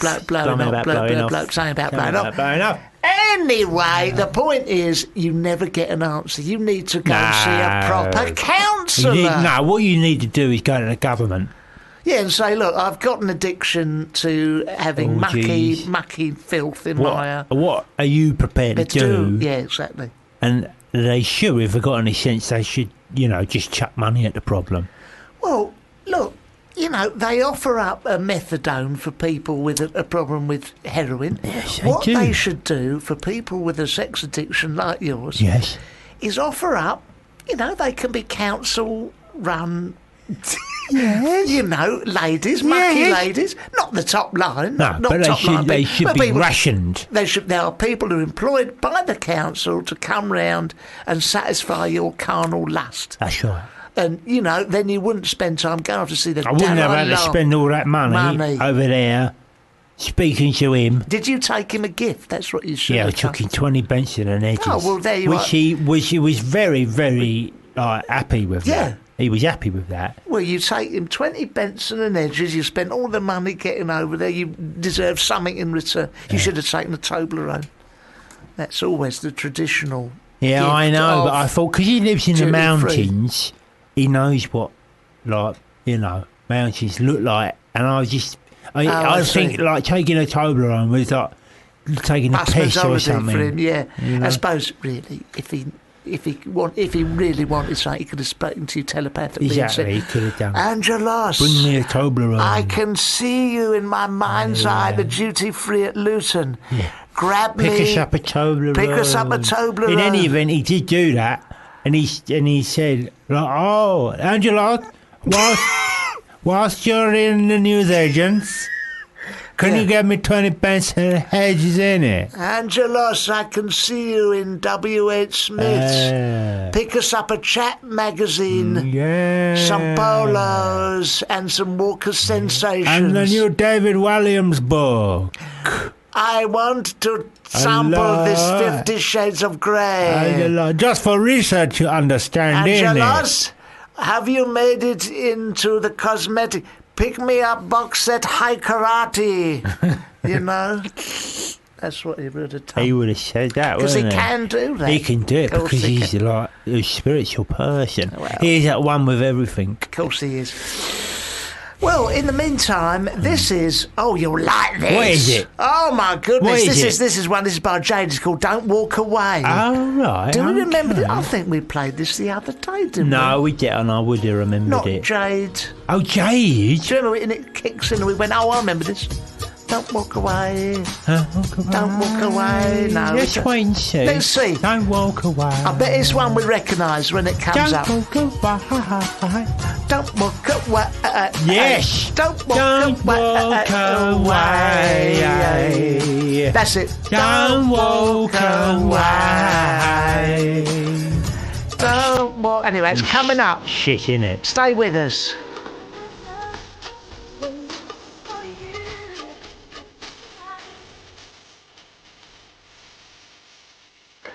Hello? Hello? Hello, Barry. Oh, my goodness. We got a caller. We got a caller. Hello, Raquel. Hello? It's Raquel, hiya. Oh, Raquel. You sound like you mean business. How are you guys? Not so not bad. Too bad. How are you? You all right? You sound anxious. I'm alright. I'm enjoying the sunshine today. Irish, are you? Are you Irish, Raquel? I'm Irish, yeah. Oh, Okay. that's nice. We haven't had an Irish person on for a little while. Haven't you? That's good. No, we had at one stage we had quite a few Irish people, and they was all ringing from the same house. So that was really? Yeah, that's a bit weird. Where are you ringing from, my angel, my sweet I'm ringing from London, Crystal Palace. Up the palace. That's not where all this other... You sure you're not from that house? You sure you're from that house? What house? The No, house not that with house, all the no. Irish people in it. Oh, Raquel, No. it's lovely to speak to you. Do you listen to this show? Thank you. Yeah, I have. I'm a listener. I do listen now and again when I get time. I'm a singer as well, you see, so A Quite busy. singer. Now we're talking. What sort of stuff do you sing? Pop music. Oh. Are you in a band? No, solo. Are you going to go on I like X the Factor? limelight. You going to go on X Factor? I don't think so. It's kind of like, it's a tough competition, I think. Yeah, I know, but It's kind of a fix as well sometimes. I know, but if you're good, then you'll get somewhere, my darling. I know, but I've got friends who went for it and they didn't get through, and they're really, Right. really good as well. This is my solution. Okay. Why don't you come in to the studio with us? We'll lay down a track. We'll lay down a track. You can Yeah. sing along, and we will put it out, In the and we'll post. tweet the hell out of it, Yeah. and we'll just see if anyone bites. How about that? How about that? Yeah, I don't mind. I'd be happy to do that. Don't Yeah, I mind. think you It's don't not mind. You quite. need a little bit more enthusiasm more than that, I'm afraid, enthusiasm. Raquel, really. If What you... type of music do you guys like? Oh, changing the subject. No, Chaz and Dave. Chaz and Dave, Peters and Lee, John and Yoko, Brian the and Carpenters. Michael. Any modern singers? Yes, Yes, we just do. said them, we Thank just said you. them. We like Kingsland Road. Oh, yeah. I was Oh, in their well- video. Actually, I was in their video 2 weeks ago. You were in the video. Yeah, I'm in the music video for the new single. We had them well, in we here. had them in here, and we love Kingsland Road. We watched the video, and they said that's just a rough one we put out. We're putting out the real one soon. It's a small Now, the good one world. came out yesterday. The good one came out 2 days ago, so that could be it. Are you in it? Yeah, I'm in it, dancing away in the background. Oh, well, would you like to come in? You don't seem that fussed about coming in in here. and laying down a No, I'd track love with to. us. Well, will you leave your number for our special people? I will indeed, guys. You can That's come better, in. Raquel. We'll sing a song. Well, we won't What sing song? it. What song would you sing if you came in? What song would you like me to sing? Well, I think we would like you to sing. I've got the whole world in my hand. I got the whole wide world in my hand. I got the whole world in my hand. I got the whole world in my hand. Do you know Right, that one? okay. I've I'll got try the that one. sun and the rain in my hand. I got the sun and the rain in my hand. Join in the sun and the rain I don't know the in words. my hand. I got the sun and the rain in my hands. Very good, guys. You should go on X Factor. Well, no, we wouldn't go on that. No we- way. Or Britain's Got Talent. It's too commercial. Yeah, too commercial. it's compromising our artistic artisticness. integrity. So, how are you trying to get your career off the ground, Raquel? I'm recording with different producers and Is just it? trying to get songs out there and doing a few gigs, Is showcases and stuff. Is it? And what's your sort of style? What's the stuff you're good at? It would be pop music, so similar to Little Mix or the Saturdays I kind of like thing. Little Mix. I like Little Mix. I met them yesterday, actually. Oh, love them. Yeah, they're good. Yeah. You met them They're yesterday? lovely. Yeah, I met them yesterday at the Hyde Park gig. Oh, were you there? Were you singing? Were you watching? I wasn't singing. I wish I was singing.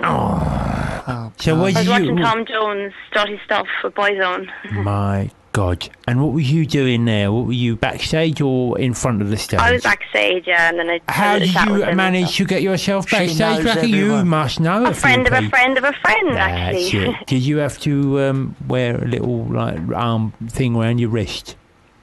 Little wristband, Yeah, yeah. little wristband, VIP sure. wristband. Okay. God, you really... I mean, the You're in people with you're the know. mixing with... I know. Kingsland Road. I am getting around. Little so I just Mix. need to be Little on the Mix, stage. then Tom Jones, and now today, Us. Yeah. It's Yeah. it's a catalogue of major stars. This I think- should be the phone call that probably launches This you. is the I would highlight of thought. the week, I think. Yeah. This should be the phone call that does it for you. But if you came in here and you sang a bit of a song, you know, we done a bit of a number on it. yeah. You never know. You might be. Yeah, I'd love to. Well, Yeah, we never put it on the YouTubes. We could write one for you. What subject matter do you like? Yeah, what do you like? Love or things like that? Boys? How about chasing a dream or something. Oh, that's good. Got a dream I'm chasing. Up the I'm the road. I'm on the threaded chases, and I'm gonna get the toad. I've got songs and the singing in my heart. I drank some champagne from Moz Clark and it now make me fart. I've got a bloke that I'm really, really into, but I'm not sure if he likes me too. I'm gonna give him a ring, and if he says hello, then I know that I am in. How about that? I split up with a fella. I'm really gutted, don't you know? I used to love him. Now he doesn't love me. I know. How about that one? Can we do that one? That's perfect. Yeah, that's perfect. I'm so very, very lonely. I sit in my bedroom all the time. I like fellas. I'm fitting feathers, and I think I might turn gay. Woo. So there you go. How old are you, Raquel? 26. Oh, young spring chicken. Young. You're right. You're right in the. You're. And what do you? How do you make ends meet, my darling? I do part-time childcare, looking after kids. Oh, good. That's a good, worthwhile job. Yeah. Is that and I work with some TV things as well. So I'm an extra on Made in Chelsea and a few other TV things. An extra on Made in Chelsea. Now, supporting artists that sounds is the suspicious to me. I didn't think they had any extras in there. When we've asked people before, they say it's all real. It's all real. Yeah, no bloody extras. No. So what do you have to do? So you have to populate bar scenes and all that sort of thing? Yeah, padding. I have to pretend to be eating a meal. Oh, nice. Do they get you good food? We're not allowed to eat it until the very end, and by then it's all stale, so I don't really... So it's not quite as real as we're led to believe. I'd order a salad in a situation like the scenarios are real, that. so the scenes are real, but it's just kind of... The surrounding is set up around it. Okay, that's answered the question. But you work with children as well. That's a nice thing to do, isn't it? Jordan? Who's Jordan? No, you work with children as well. I've worked with Jordan. It's a lovely thing to do. Yeah, she works. Yeah, I work with kids as well.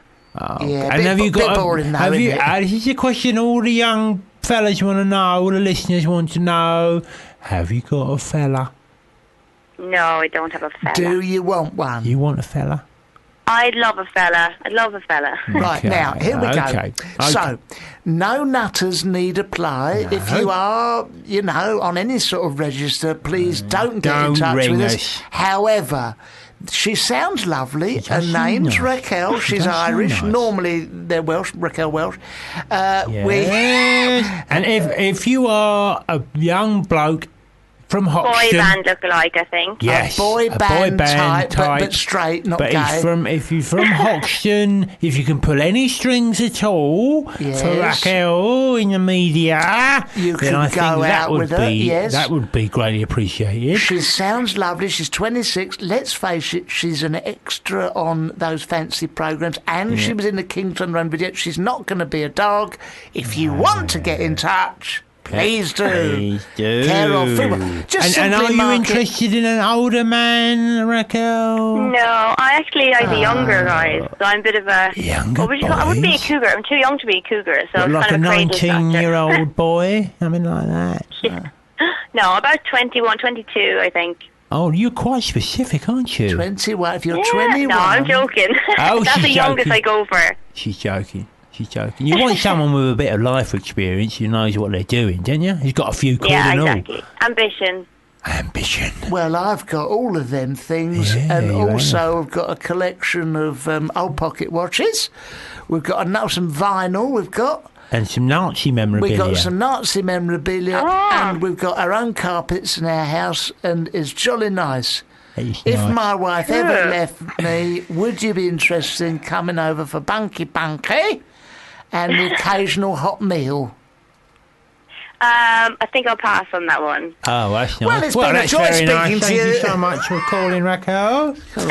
You're very welcome. Well, come on the show sometime. Good luck with it all. Good luck with it all. And thanks, guys. In all seriousness, if you are a hot-blooded fella, and you're about 19, 20, and 21. I think, you need to be in a boy band. I think you need to have something about you. You need to be creative. Get in touch with us and we will pass your details on to the lovely Raquel. Bye-bye, darling. Can I just say, if anyone wants to follow me on Twitter, they can follow me at KelRocky as well. Okay, at what? At KelRocky. At KelRocky. How are you spelling that, my darling? KelRocky. Okay. How many followers you got at the moment? About over 1,000, I think. Oh! Not too bad. We'll look her up. We'll look her up and see what she's tweeting. All right, Thanks, Mother. guys. Bye-bye, darling. Okay, bye-bye. Bye-bye, Mother. Bye-bye, Mother.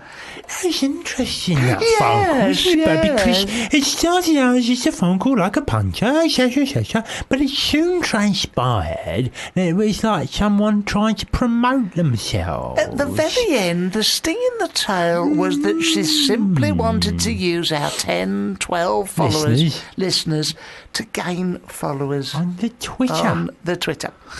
Still, we'll root them out. We will find you out. This is Echo Belly with Great Things. Oh. I predict for Raquel. Hello, Imogen. Are you there? Imogen. Hello. I'm here. Are you phoning from Wales? No, I live in London, by the way. So why are you? You're in London now? Yeah. You should have come in, Imogen. You should have come in and said hello to us. I'm just quite busy, you know. What are you doing? Do. What are you doing, my darling, my sweet, sweet angel? Well, at the moment, I am actually on my way to a facial, but this is not my daily life. A what? A what? You're on your way to a what? To a facial, a beauty treatment. Oh, a facial. So, A facial, yeah, sorry. So, but I don't get to do this often. I just dropped the baby off in Wales, so now I'm on my way. Oh, okay. You are one of... What is a facial? It's where they... Yeah, I'm asking Imogen. Oh, sorry. Imogen's got to say about the subject. What is a facial, my sweet, sweet angel? Say again? What is a facial? What is a facial? What is a facial? So it's just a deep cleanse on the face, basically. So putting a lot of goodness back into your face. Yeah, Dale Winton has some, doesn't he? Making you feel good, you know? Oh, no. Is your face particularly dirty, then? No, it's not. It's really clean. Lovely. I can imagine a man's face is really dirty. They don't have facials regular. No, they should, though. You know?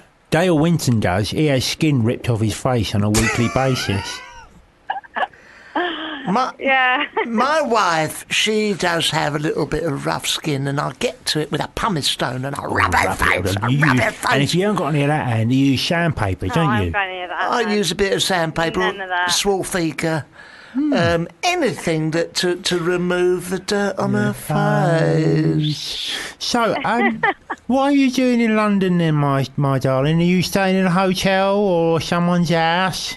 No, I live in London. I didn't know that. Is it in North London or South London? Yeah. Well, Chelsea, southwest London. Oh, Chelsea. Very Someone's made some money. So I bought a place here, so it's really nice. So I'm loving living here, actually. I bet you are. Now, do you miss Swansea? Because I'll tell you something, I've done some gigs in Swansea and they're a right laugh and they like to have a nice time. And on a Saturday night, I always thought this, I've done gigs in Swansea and Cardiff. I mean, Cardiff is nuts on a Saturday night. It is. But Swansea particularly, you go out, they're not cynical in that London way. They go out and have a jolly good time. Do you miss that niceness of Swansea? Swansea, I think. I love the people there as well. So I do enjoy going home, actually. Yeah. So, obviously London's not my home. I still class Wales as being home because when I'm there with the fam and everything, it's great, you know? Yeah, you should. You was on Big Brother, wasn't you? Yeah, I was. That was like 8 years ago now. I know, it's such a long time. Doesn't time fly, Imogen? Doesn't time fly? It does, you know, when you're having fun, you know? Yeah, have you been having fun? Yeah, I have, actually. I've had a good time leaving the house. Good. You make some money from being in Big Brother? Yeah, I did, yeah. But, you make like £1 million? Oh, No, we won't go into that money situation, but I made a nice bit of money from it, so nice one. It was good for me. Because we was talking to the other one as well. He's got a DVD out about being fit and stuff. What was the other one? What was her name? The other one from Bristol. What was her name? Bristol. Yeah. Oh, Josie, right? Josie, what a lovely lady she is. Yeah, she's lovely, isn't she? Oh, she's lovely. Oh, she was great, She's wasn't a lovely she? lady. Forgot about her. Yeah. She's not as nice as you, Imogen, I'll be honest with you, but she's a lovely lady. Anyway, she made a load of money out of Big Brother, and she was doing fitness DVDs, and she had her own diet and stuff, and she was creaming it in, mate. Let me tell you that. So there's money to be made out there, Imogen. There is. In those fitness DVDs, you can make a shed load. Can you tell me something? Yeah, go on. Do people put on lots of weight just to lose it again to make money? Oh, absolutely. Oh my God, I thought they did. I'm going to do that. But I don't know. I don't know about Josie because no, not her. You know, she was the first one who actually done it. But there is like a lot of girls who are doing it now. Yeah. You know, who are just putting on a shitload of weight and then trying to lose it. It's really, really bad for your actual body. Yeah. That's what I'm doing, and as a result, I'm deciding not to lose it. No, you just put it on. You know, I just put it on. I think, you know, I'm not a slave to, you know, the media, fitness industry. The fitness industry. I've decided to put it on. I'm just going to keep it like this. You know. Yeah, you enjoy eating. I enjoy eating. He loves eating. I love it. I love eating. He's got a Cornish pasty. I've got a I love a pasty. Oh, so do I've got a Scotch egg. I'm kicking under this desk and all. Oh, I love a Scotch egg. Oh, I love it. You love basically anything from a service station. I gotta say, no, I just love any kind of food. I'm a right foodie. Do you know what? The other day I helped myself at the service station. I helped myself to a pie, steak slice, a pasty, a sausage. I tell you, I was living in a Ginster's paradise. I thought I'd get in there quickly. Sorry, darling. Those service stations, you don't know what is in them. I wouldn't get one from there. Oh, it doesn't matter. Egg from a butcher somewhere. Well, you know. Say that, but I quite like the ones from the service stations because they're enhanced with chemicals and they make them taste versatile, better. Isn't it, those chemicals? Yeah. I mean, I like anything that smells of human sweat when you put it in a microwave. Yeah. You know he's getting a good deal. So what are you doing at the moment, my darling? I'm actually opening up my own business at the moment. Oh, my God. Here we go. Come on. Now, let's hear it. What is it?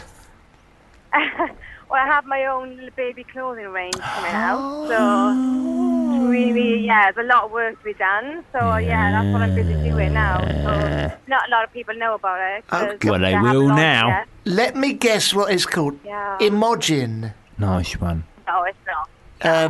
It's called Imogen. I'm not going to say what it's called. I'd rather just, when it's all launched, I'd rather just come back on and do a little interview and promote it a little bit. Well, you'll be more than welcome. You'll be more than welcome.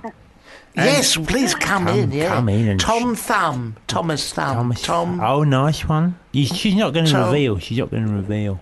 No, it's nothing to do with my name. Nothing. Oh, it's a shame. You won't get it. Baby now. Baby then. Baby new. Maybe baby. Baby clothes. Baby. No. Baby. No. Baby boutique. Baby, I love you. You actually will not get it, so it's no point. Is it? No point trying. Okay. So that's launching soon. After the facial, what does Imogen Thomas do, apart from pick up the baby? What does Imogen Thomas do of a daytime? Nice. Well, today I've got a meeting at 3:00, so I'll have to go to that straight away with a fresh face, you know. Yeah, with a facial. Yeah. Yeah. And then by the time I finish that meeting, it'll be time to go home, won't it? I suppose so. What's the meeting about? Is it pitching a TV idea? You what? Is it pitching a TV idea, the meeting? No. There's no TV idea, nothing. Okay. I'm not going to be on the telly for a while, I don't think. Unless I'm getting pitched for stuff right now, I don't know. Do you want to be on the telly? Well, you know, I wouldn't mind, but it's whatever. And I'm quite busy at the moment now anyway. But if an opportunity came up, then I'll take it. Yeah, why not, mate? Now, can I ask you, this is not being controversial. Don't put the phone down. The thorny topic of how you think you are perceived, not by us, but by some people in the world, in this country. I mean, now, I'm not... Famously, it's a thorny subject. You famously dated TV's Ryan Giggs. TV's? She's put the phone down. She's gone. Hello? Invite you first. Yes. Did you go out with Ryan? Invite you first. Oh, do you want to put the phone down now? No, don't put the phone down. No, don't put the phone down. All I was going to ask was, what you are sort of known as what was called a media personality.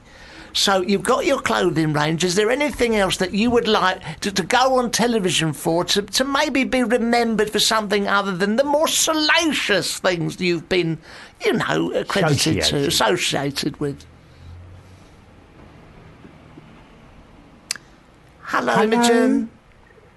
Hello. Hello, I can't hear you. Oh, You can't hear us? Can you hear us? Can you hear us now?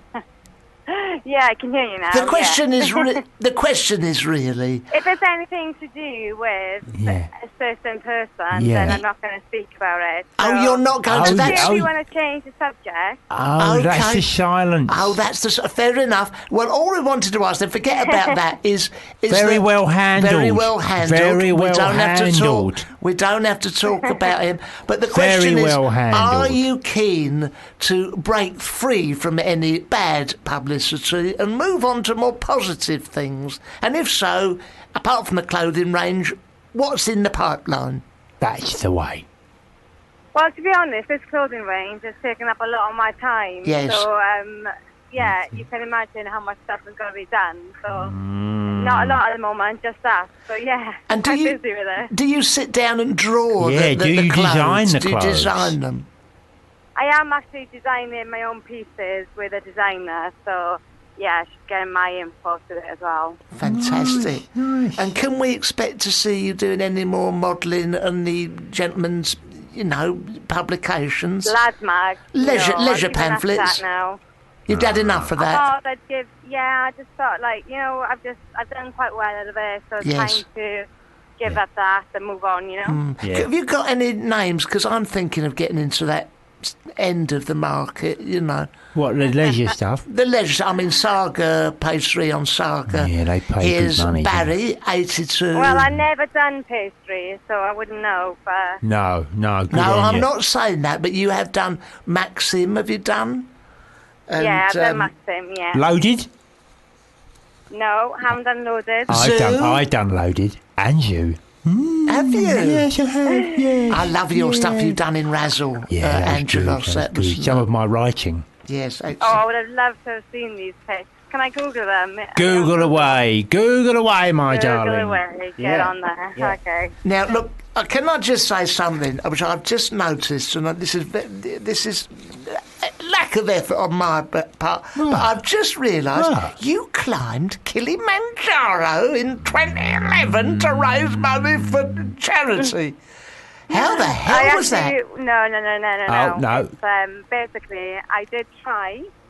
But I was going to climb it, but a lot of stuff happened in that 2011, so I didn't really quite get around to doing it. Oh, okay. But I actually raised the money and just handed it over to charity. Okay, nice one. Let me scribble that out. Are you gonna have another go at climbing Kilimanjaro? Oh, I think I would like to, but I don't know when I'm going to get the time now, to be honest.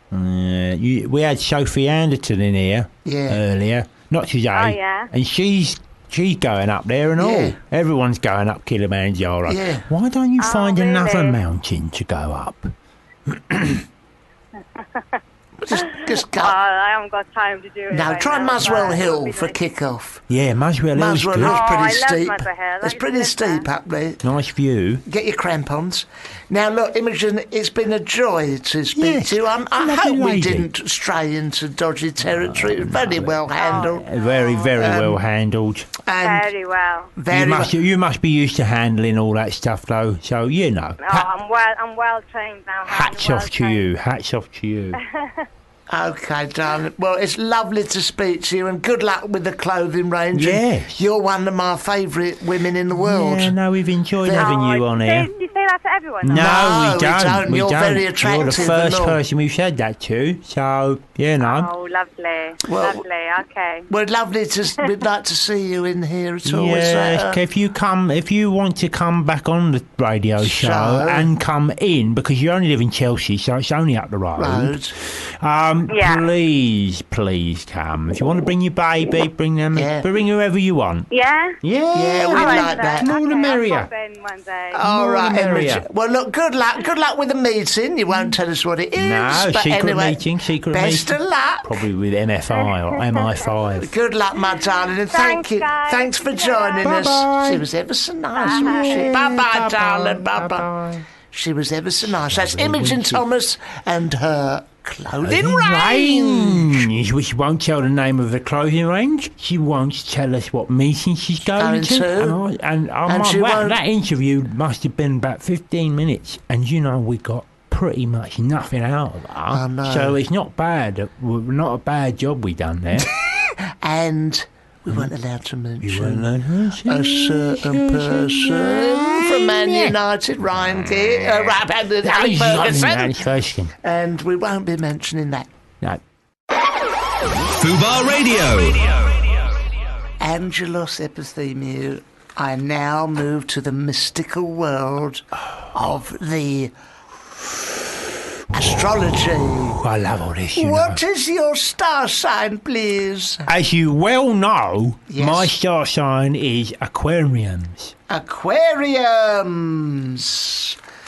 Here we go. What does it say? Well, this is so factual. What do you think it says? I mean, we'll see. I think it'll say Angelos gets up today. Oh my God. Oh yeah. Today you will get up and you will go to the fridge and open it. Yes, that's what it says. And get out a can of Kestrel, which you was drinking last night in front of Crime Watch, but you didn't finish. Good God, it's all there, yeah. And you'll finish it off this morning, and then that'll set you up for the day, which is going to be pretty much plain sailing. Oh no, that's wrong. It set you up for the afternoon, which would be pretty much plain sailing. What else does it say? It says the moon forges a brilliant angle with Mars. Well, you had one earlier, didn't you, Mars? And I mooned. And you mooned. When these two are in such a supportive alignment, you can balance your drives well. You're having it re-tarmacked, aren't you? That's it, by the gypsies. In fact... You may feel... This is all good. In fact, you may feel absolutely nothing is beyond you at the present time. I do think that. All the same, do pace yourself. Do you think this is accurate? Yeah, because I went down the bookies today and I thought, I'm just going to stick 20 quid on anything. Because I think such is the moon and Mars being in alignment, I'll probably it'll come in whatever I put the money on. God, well, it's uncanny that you think it's accurate because I read Pisces by mistake. Yeah, and I shall we just say that I put the 20 quid on and nothing happened. It fell over and got shot. Do you want to hear mine? Yes. Capricornicus. Oh, nice. Relations with one person may have been mixed over the last month or so. Yes. We've had our problems, let's not beat about the bush. And at times, there have been glimmers of positivity. Only at very brief moments. Fleeting. But all of this can be finally sorted out now by a genuine desire to really listen and better understand. So I would like to take this opportunity and say that really listen. I just want to say I want to listen. I want to listen to you as well. But before I do that, yes. Shift the back of my chair a bit. Yeah, go on. What are you going to say? Because we sorted that out, our problem, and we sorted it. It's all fine. I don't want there to be anything funny going on between us. There's no passive aggression. No, we've drawn a discreet veil. We've aired our drawers. We've aired our drawers, and now we're mates again, aren't we? Yeah. But if you ever do that to me again, if you ever do that to me again, come into my house like I'll that, drop you like a stone. I will. And don't you forget it. As long as you know. I do know. Okay. You ever been to a psychic? I have been to a psychic, yeah. There's one just off Charing Cross Road in Cecil Court. Oh, yeah? And he is a... what do you want? I don't know, but I saw on his sign it's closed due to unforeseen circumstances. Oh. That's a joke. That's the joke you have to make. It's in the Magna Carta. I know, you do have to make it. But now that done, I'll move on. I went to see him. He was one of them, sort of tarot card sort of fellas. You know, one of them. He basically told me... Did he have the cards? He had the cards in front of him. Like Dynamo? He'd done all that, like Dynamo, like Paul Daniels. Yeah. And I crossed his palm with silver and all that. He turned one over. Because otherwise the reading isn't quite as accurate, I've noticed. That's right. He hasn't got time for you know. He's got time to read and suddenly the spirits don't appear. And basically, he'd done the stuff with the terrors. I didn't believe any of it. I said, look, can you read my palm? And he says, OK, well, he says, I can see it from your palm. This is some years ago when my kids were little, you know, and they go, I can see your palm, I can see that you're happily married. Yeah. He said, I had a wedding ring on that was, that helps. That was the clue.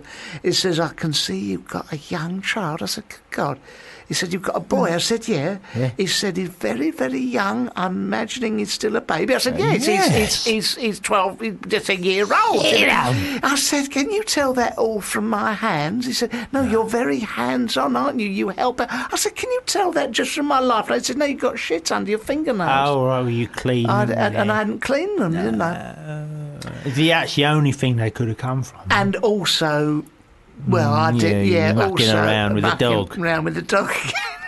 But also, he said, you clearly smoke. And I said, oh, is there an end to the line on my hand? He said, no, you've got nicotine all over your fingers and in your hair and that. Here's a story. Go on. I've got a story for you. My mate, right? Yeah. He goes up. He does all these things. I'm not naming names. I'm just not. But it's suffice to say, this is a true story. Is it Derek Browning? No. Okay. Not him, no. Not on this occasion. Okay, go on. This mystery man. Mystery man. He goes up North London, right? Yeah. And he goes and sits himself in a church. Yeah. Okay? Yeah. Okay, you're allowed. Yeah, you do that. He's my church proper. He's like a church hall. A church hall? And there's all these chairs there.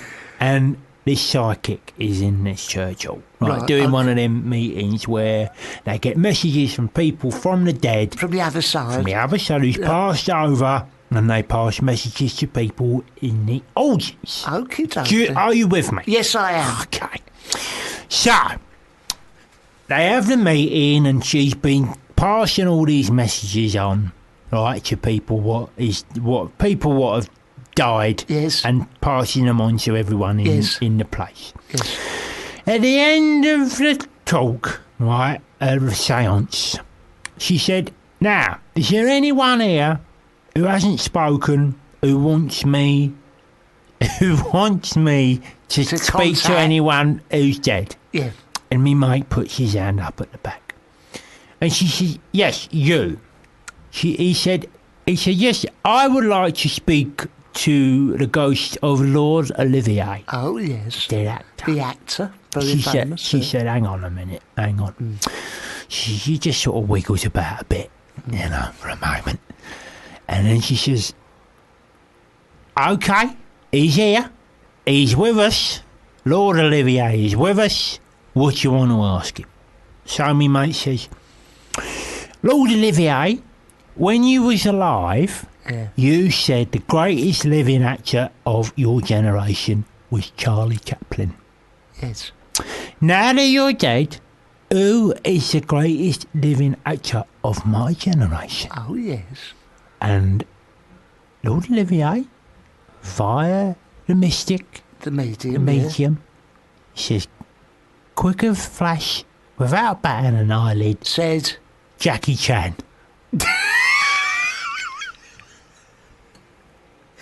Is that true? That's a true story. Well, if it came from the other side, that must be true. Now listen to me. So, on the advice of the medium, me mate goes home. Good God. He buys Jackie Chan's entire back catalogue on DVD. Right. Gets himself a home cinema set up, right? watches all of Jackie Chan's stuff and decides that, yes, Jackie Chan is the greatest living actor of his generation. Yeah. Now, Jim Broadbent rings him up, right? And says, listen, I've been asked to do Around the World in 80 days with Steve Coogan and Jackie Chan, but I ain't going to do that. And my mate says, now you better come over. And Jim Broadbent goes round to his house, and he sits him down and tells him why Jackie Chan is the greatest living actor of his generation, and Jim Broadbent agrees to do the film. Which was famously bombed, and it sunk like a stone. But the same rules still apply. Well, let me tell you something. That's a true story. I saw Jackie Chan's Hamlet at the National Theatre. Yes. And it was second to none. It's a slapstick Hamlet, wasn't it? He done the slapstick one. Then I went down to Chichester Festival and his Coriolanus. Oh, yeah.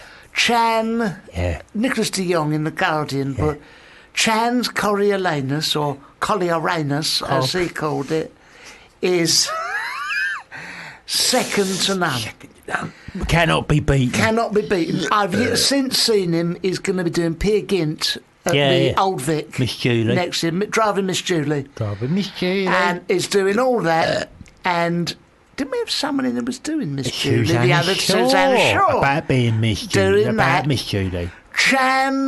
Chan's command over the iambic pentameter, Shakespeare, is second to none. I believe he's at the National at the moment doing the Crucible. He's doing a Crucible at the moment at the National. Playing John Proctor.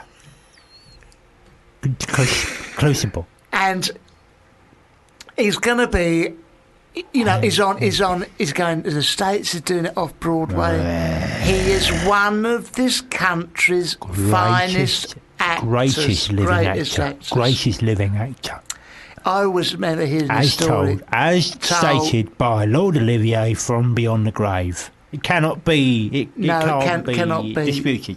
Denied. Well, I would like us to get someone in here, if that can be fixed. What, a psychic? A psychic! Because for many years I used to have a psychic guide. Yeah, I know, like Derek Acora. Derek Acora. Mine was a Red Indian. Oh. You're not allowed to call them that anymore. No, but the Native American. The Red Indian fellas say, I don't mind calling. I'm not PC like that. Not he's reclaimed the word. Yeah, he was called Chicky Tang Tang. Oh yeah. Chicky Tang Tang. Is Chicky Tang Tang there? Is Chicky Tang Tang there? Chicky Tang Tang. And he'd come along and he'd go, oh, it's just up. I've just had the meal deal at the Esso up in the Celestial Garage up there. And he'd had a lilt and a scotch. He'd go, sorry. What are the prices like up there? Well, they're very, very good. It's heaven. Are they? Oh, they heaven, don't. Innit? Yeah, they don't rip you off like they do down here. They don't. Well, ask him when you get in touch with him again how much an Olympic breakfast is at this little chef, because that is a take on. It's like it's about 9 or 10 quid down here on Earth, but in heaven. Mate, Chicky Tang tells me that up there, it's so heavenly up there. Yeah. If you go to any motorway services, there's an M&S attached to every single one. Yes, there is. But the prices are dirt cheap. Is it? And they never run out of them pasta bowls that you sometimes want. You think, sometimes I've been known to go and say, I like their low-fat crinkled cream cheese and chive cream. You go up to any SOBP garage, they've got a Marks and Spencer's attached to them. They don't run out. And they don't run out, and the prices are very reasonable. And if you go to any of their arcades, Chippy Tang Tang tells me, you always win. You always win, and you can always get on the motorbike machine. Yeah, I know. I like their motorbike or the racing car. The racing car, you can get on them because they've got an infinite amount. I would like to think. I don't know what Chippy Tang Tang says about this, but I would like to think that in heaven, when you go to the motorway service station, I'll ask him. Go on. And you go into the arcade and you play the racing games. Yes, they're free. Because at the moment, when you go to the arcades and play the racing game, I mean, you might as well just be driving along the M40 and open the window and chuck a £1 coin out the window. Why would you go and do that? Why would you do that? Let me ask him. Hold on a minute. You should have asked this to Dalai Lama. Yeah, I know, but he doesn't know about it. I don't think he knows what a service station is. Hold my hand. Hold my hand there. Right. Let's see if we can contact the hand, I said. Oh. Right, hold on. I have to get into the zone a bit. Yeah, I know. Does that help? Hold on. I'm doing his walk. Trippy Tang Tang, are you there? And my voice might change. It comes through me a bit. Yeah, I'm here. Yeah. Oh, here he comes, everybody. Trippy Tang Tang. No, that's me that time. I'll put that one on. Let me just get it. Trippy Tang Tang, are you there? Mm-hmm. Yes, I'm here, that's it. Yes, I'm here, Barry. Oh. Angelos wants to know, in heaven, where you are in the other land, ask him about the Olympic breakfast first. If you go to a little chef... Yeah. Yes, brother. If you go to a little chef... Yeah. Is the Olympic breakfast free? Yeah, or at least cheaper. Just a minute, Chippy Tang Tang, what's that? Or at least cheaper. Or at least... At the moment, it's just like 9 or 10 Chippy quid. Tang Tang, hold on a minute. What's it? It's 9 or 10 quid at the moment, so even if it was like... Can you hurry up? I've got to go in a minute, sorry, but just getting the questions straight. Even if it was about £4.50, that'd be fine. Angelos wants to know, yes, if you go to Little Chef up there on the other side... Can you get an Olympic breakfast for 4 or 5 quid? Oh, hold on, I just have think. Gone. Yeah. I have leaflet menu from Trippings. Let me see. Ask you something else. Hold on, he's answering this one. I can't. Hold on, Trippy Tang Tang, we have other questions. No, that's me. Hold on, Trippy Tang Tang, we've got another question for you. Okay, come back to me 1 second. Ask him how much you get on benefits up there. Trippy Tang Tang, how much do you get on benefits up there? Hold on, I'm still looking up Olympic breakfast. Olympic breakfast, $4.50. That's not bad. I knew heaven was a good place. Can you hurry up? You want me to find a question? Yes. Benefits. Yes. Just as you were, Trippy Tang Tang, the benefits question. Yeah? How much do you get for a single man a week? A week. Yeah. I'm asking him. Per week. Hold on. $37.50. It's not so great, but bullshit. Thank you. That's the same as you get down. Okay. Coming back now. Coming back now. I'm back on. Back on Earth. Well, let me tell you.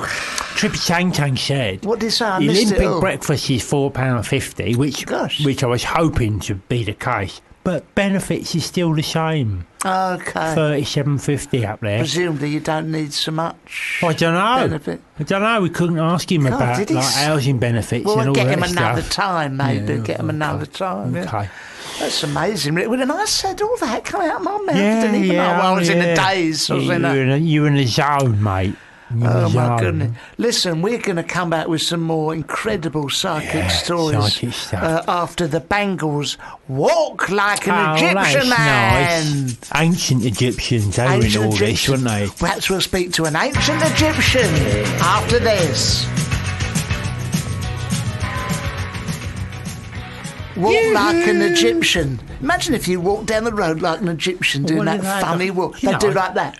They don't. Max Wall done that.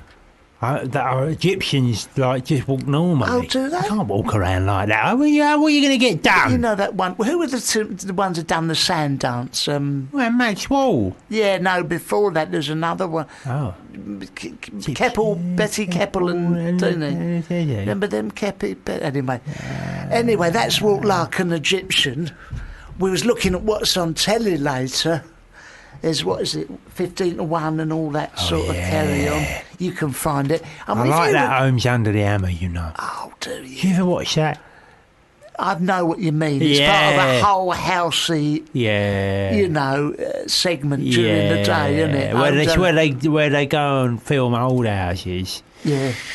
And then they go to the auction, and then people bid on it, and they pay under the odds for it. That's it. And then they get back, and then they they spend money on them, do them up, and then they sell them, and then that's it. What about the end of the programme? What about the ones that I think ridiculous? 60-minute makeovers. Oh yeah, Peter Andre does one. So basically. That's cheap. It's just a cheap version of doing up a house, isn't it? Yeah. Are you really 60 minutes. Do you want to live in something that's taken 60 minutes to put together? Yeah, I do. Well, you do, because you just get the wallpaper and then presumably they just stick it on. Stick it like on stickers. with sellotape, stickers. With stickers, stickers. Paninis. And then, I mean, what can you do in 60 minutes? Just put rugs down. Yeah, but they do, don't it?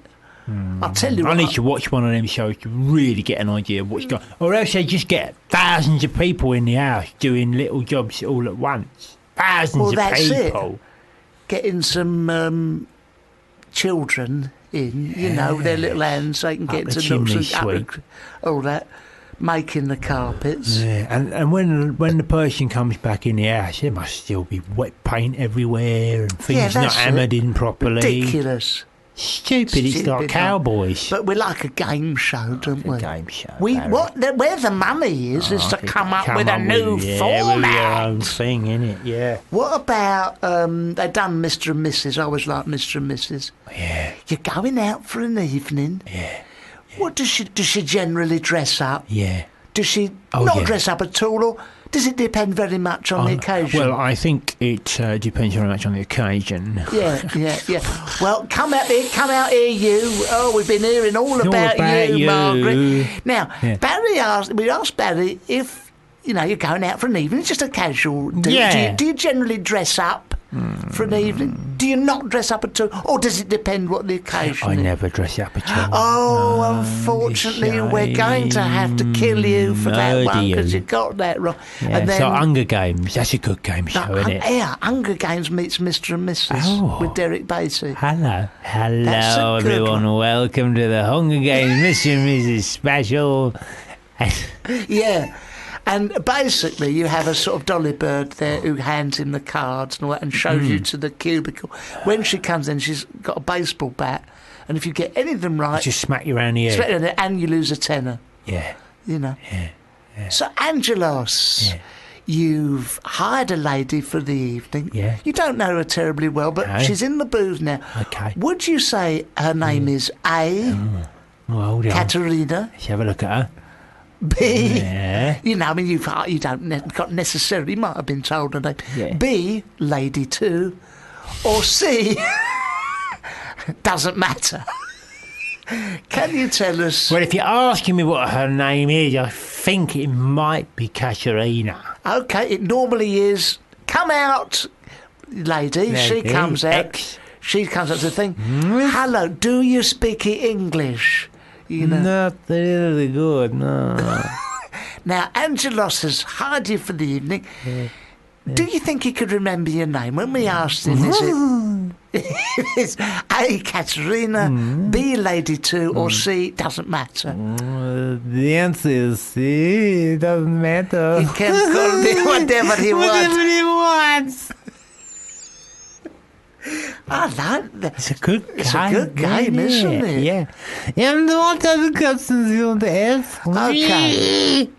We also asked him if you have A, syphilis, B, crabs, or C, AIDS.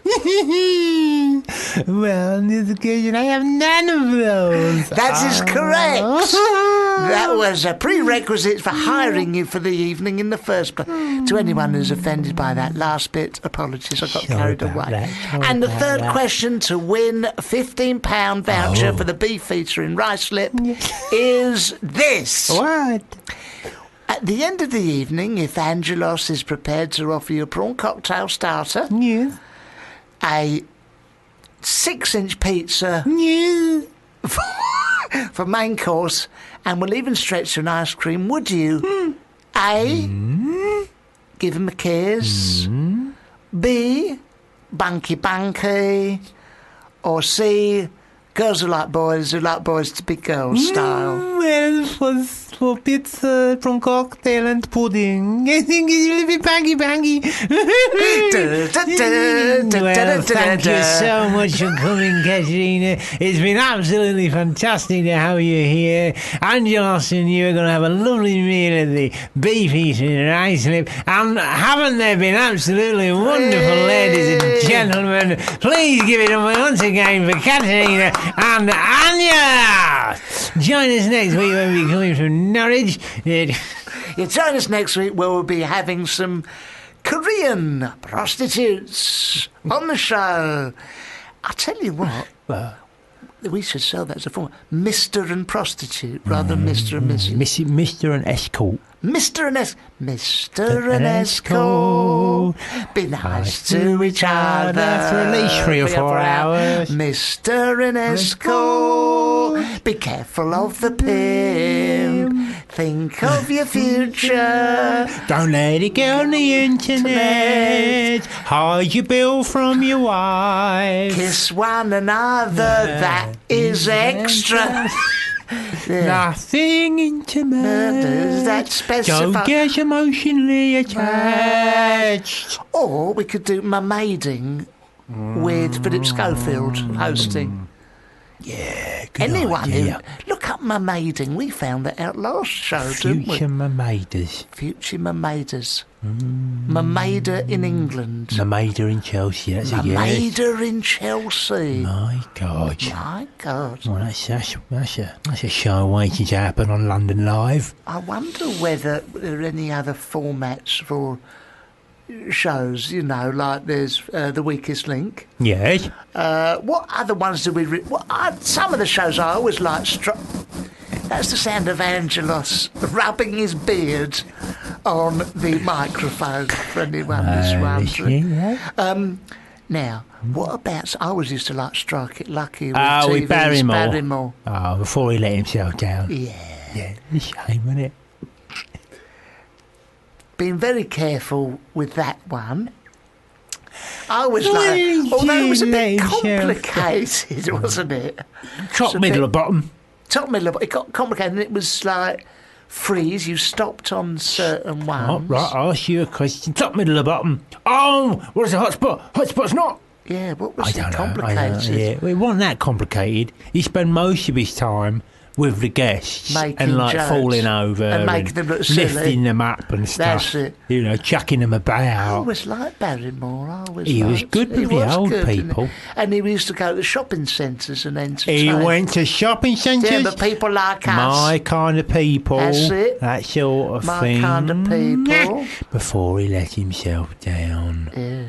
He was married to his manager, wasn't he, for a long time before he thought, I can't do this anymore. Because he was gay or because... Yes. Yeah, apparently he is. Now he lives in New Zealand with a boyfriend. Does he? Yes. I met him not long ago, Barrymore.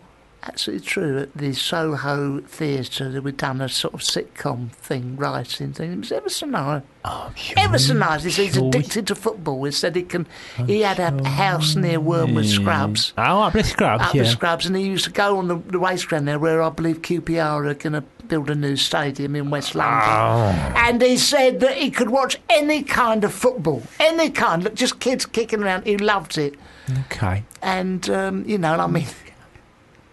I mean, you know, non-professional. Yeah, non-professional football. Non-professional. Yeah, I know, because there's a lot of football pitches over by the Scrubs. There are, absolutely like right. over in Hackney, there's hundreds of them. Oh, yes. Hundreds of them. Danny Baker used to do a programme from Hackney football Marshes. pitches Oh, called yeah. The Game.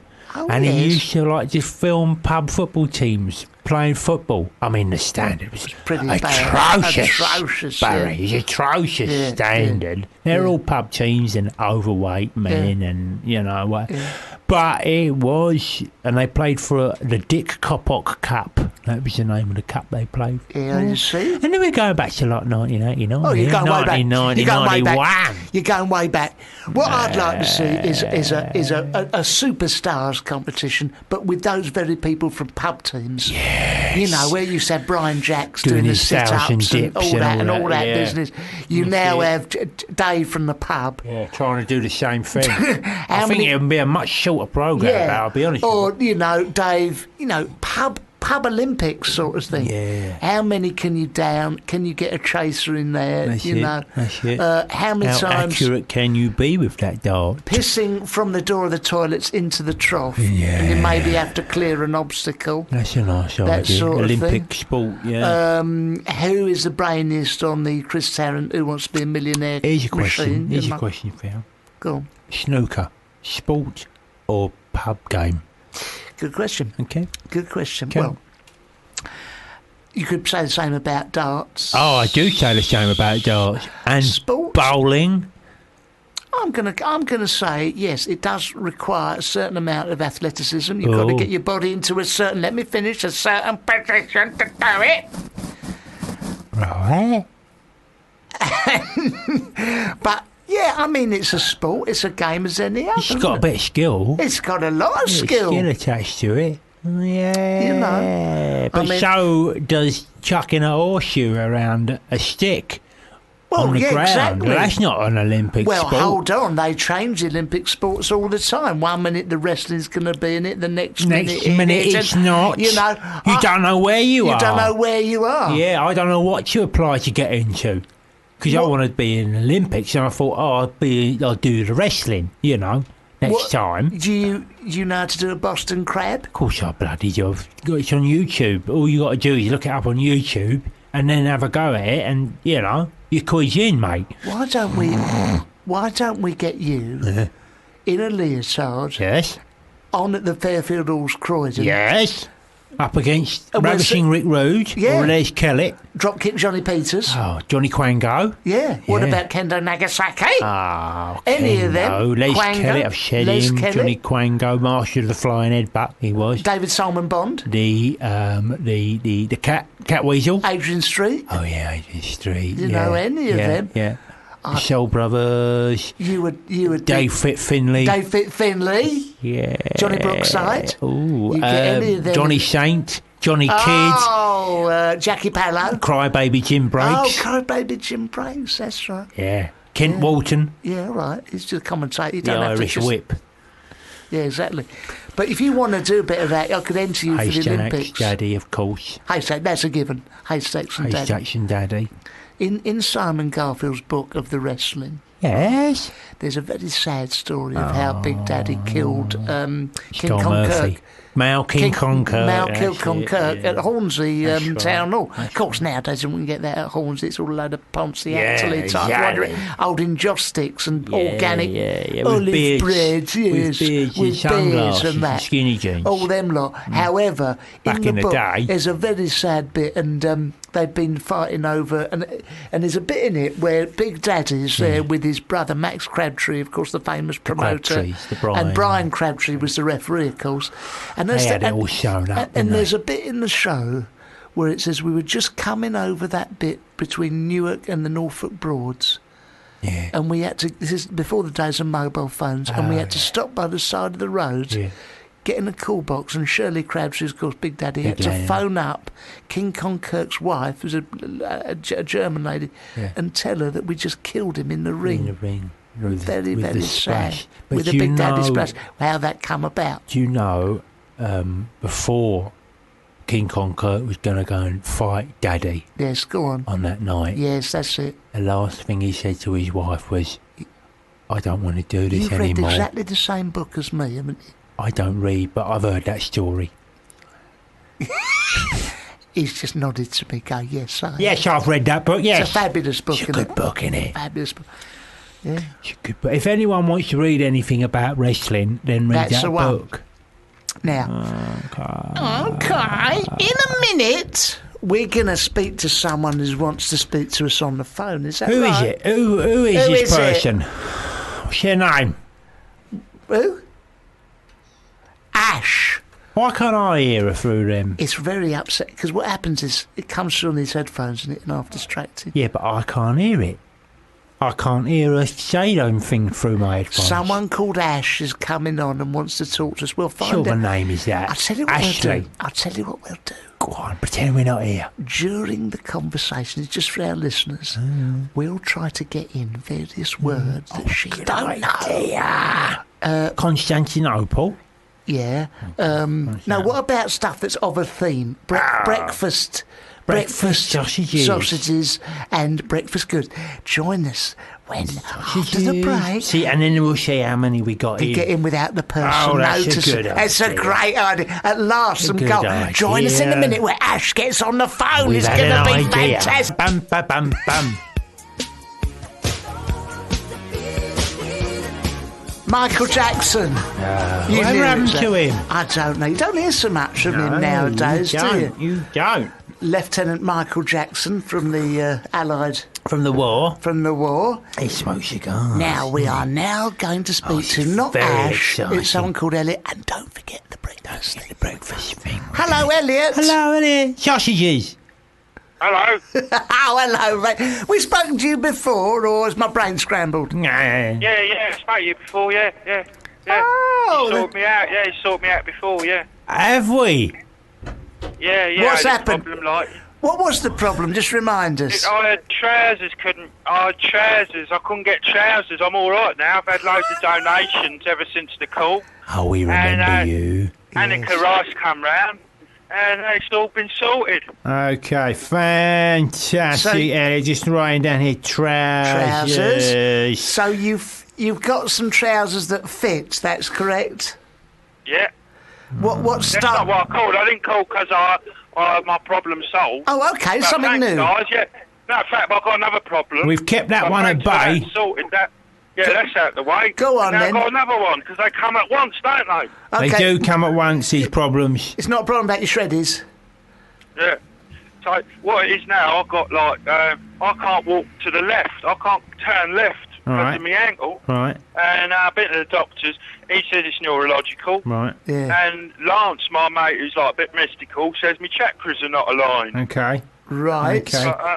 So if I want to go somewhere to the left, I have to go right round to the right, or if I walk to the left, I've got I Yeah. can't help doing Yeah. jazz hands. Yeah. Listen, Elliot, let's get down to the bacon and eggs of this, right?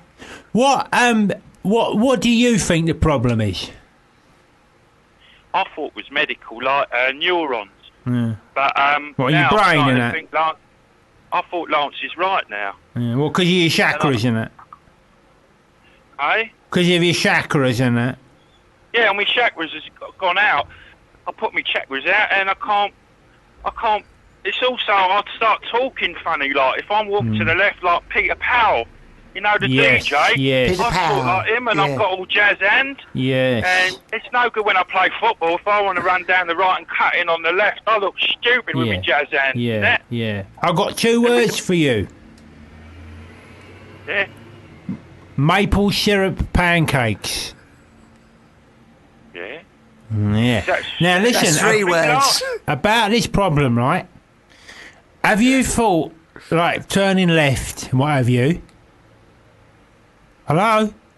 Turning left. Where is With it? Which way you want to go, right or left? Left. I want to go left. Okay, Right. well, listen to I me. Go right. Go left. Listen around the to houses. me. Have you ever been to Wales? Yeah. Okay. In Wales, right, they have mountains up there, okay? And on them mountains, they have, like, sheep and that, you know? Yeah. Plenty.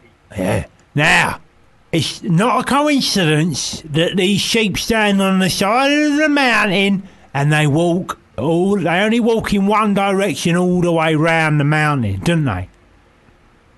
Yeah, you're right. Okay. They always go the same way around the mountain. That's right. And that is because 2 of their feet is shorter than the other 2 of their feet. If they try to go the other way around the mountain, they topple over. What are you getting at, Angelos? What are you suggesting? Not what I hope Are their chakras out, or is it more neurological then? No one's asked them. We don't know about that. There's no way of knowing. You're not suggesting this man reduces the size of his legs. That's exactly what I'm doing, Barry. Like, difficult problems require difficult solutions, and if you aren't prepared to face up to it, mate, then you don't come to me for advice, because I'm only going to give it to you straight. You're going to be toast. Oh no, you helped me out already. That's why I called you. No, don't be like that. I called you because I know you can help me out. Yeah. Okay. Well, look, I'm going to give you honesty, though, aren't I? That's what I'm going to give you, mate. Give me the honesty. Yeah, I've given it to you. You need to chop about half an inch off your left leg. Okay. Now, whether or not you want to do that yourself or get someone else to do it, I don't know if you'll find a doctor who will do it, but there will be somewhere in Africa or Nigeria or someone that will do it cheap. A struck-off doctor might do it. Yeah, a struck-off doctor will do it. One. Yeah, I know a couple of them. Well, I hope that's been of some help to you, Elliot. Has it been? Really has. Is it? Yeah. I hope so.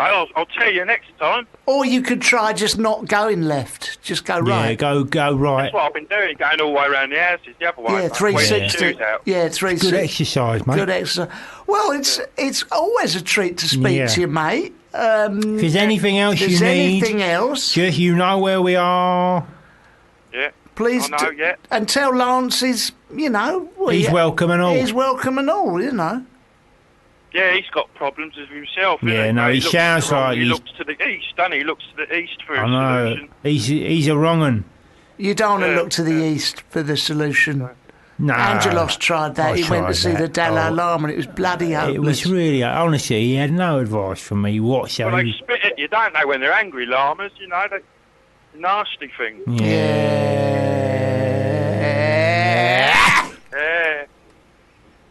Oh, I've hit my head on the microphone. I think that's a sign. That's your lot. That's your lot, mate. You've had yours. Okay, break beans, my friend. Goodbye. Bye. All right. Lovely. So we got in there sausages, shreddies, bacon and eggs, maple toast, syrup and pancake. What toast, else did you get? Toast. Baked beans. Not bad at all. Really. Not bad. Pretty juicy. I should have said something about juice, or Yeah, you should have said done that. Juice, or not fruit. But that's a bit ambiguous. I could have said something like, don't get a doctor who's done porridge. I mean, what a good one would have been something like kedgeree. If you'd have got that in, that's 10 points, isn't it? He's not still there, is he? No, he's gone. Well, that was the breakfast game, and there'll be more breakfast fun next time. Games? Yeah, join us again Join for us that. again for more breakfast treats. Now, where are we? What we're going to do is we're going to have a little think about what we're going to have. What we're going to have on next time. Well, on the show. Well, we're back. We're back next week. I think we should get one of them supercars on. What, an actual car? Yeah. In the studio? Yeah, we should get one of them supercars, what they have on Top Gear. Like a really expensive ones that are low to the ground. Can we get that and go outside? No, we don't have to go. Just bring it in here and we just rev the bastard up. Yeah. So we're going to have a supercar next week. Yeah. And we might even have a competition. But what we're going to do is we're going to leave you shortly. Because We're going to have a song. We have a song. We're going to have a song. And we're going to come back after the song with the biggest secret that we have ever announced on here. But you've got to keep it hush-hush. In the meantime, I like this one. What is it? It's the one you said you hated earlier. earlier. I probably quite like it now. Do you remember this one? Return of the Mac. Oh, I hate this. Mark Morrison. I like this. I hate this song. When I'm a dying to get it on. I'm a dying to get it on. I like this one. I know, I hate it. Get ready for the secret. I hate it. Told him. We've just seen a picture of Imogen Thomas, which is fully available on the internet. On the internet, yeah. She's got a bra and pants on. Bloody hell. And nothing else. And nothing else Which is at all. unusual, isn't it? It's a strange way to walk around. Now, it is the secret time. Oh, yeah. Secret time. Angelos has got a little something. We're talking about spirituality. Yes, this has been a spirituality special. And you had a little saying that you wanted to tell. I just wanted to tell the us. listeners. Right. It's not everything is what it seems, okay? Things that we want to aspire to be aren't necessarily the things what it is what we should be aspiring to be. Yeah. Okay? Let me put this in some sort of context. Okay, if you would. When I was alive before... And you heard that right, listeners. He was alive before. This is like the second or third time I've been here. I've been reincarnated. I was a millionaire. Okay? Yep. I was a multi-millionaire. You don't like to show off. No, I don't like to show off, but I used to be a multi-millionaire before I died and come back to Earth as a bloke that's claiming from benefits offices from 7 different offices. Okay, so I was a millionaire, and it just isn't all it's cracked up to be. Because I had, like, everything you wanted, like a millionaire, I had a yacht, and I had a record player, and I had... Washing machine. I had one of them spin dryers you had to sit on, so that it didn't wobble across I had a trouser press, I had an iron, and I had a digital watch when they first come out. Breville sandwich maker. Yeah, I had all them things. Trousers. But did it make me happier? Yeah, well, it did make me happier. A lot happier than you are now. Yeah, much happier. But the downside is what? Well, the downside is that when you die, you lose it all. So when you go to heaven, you get there with nothing, and you're just like everyone else, and you feel like a right dickhead. You feel like scum.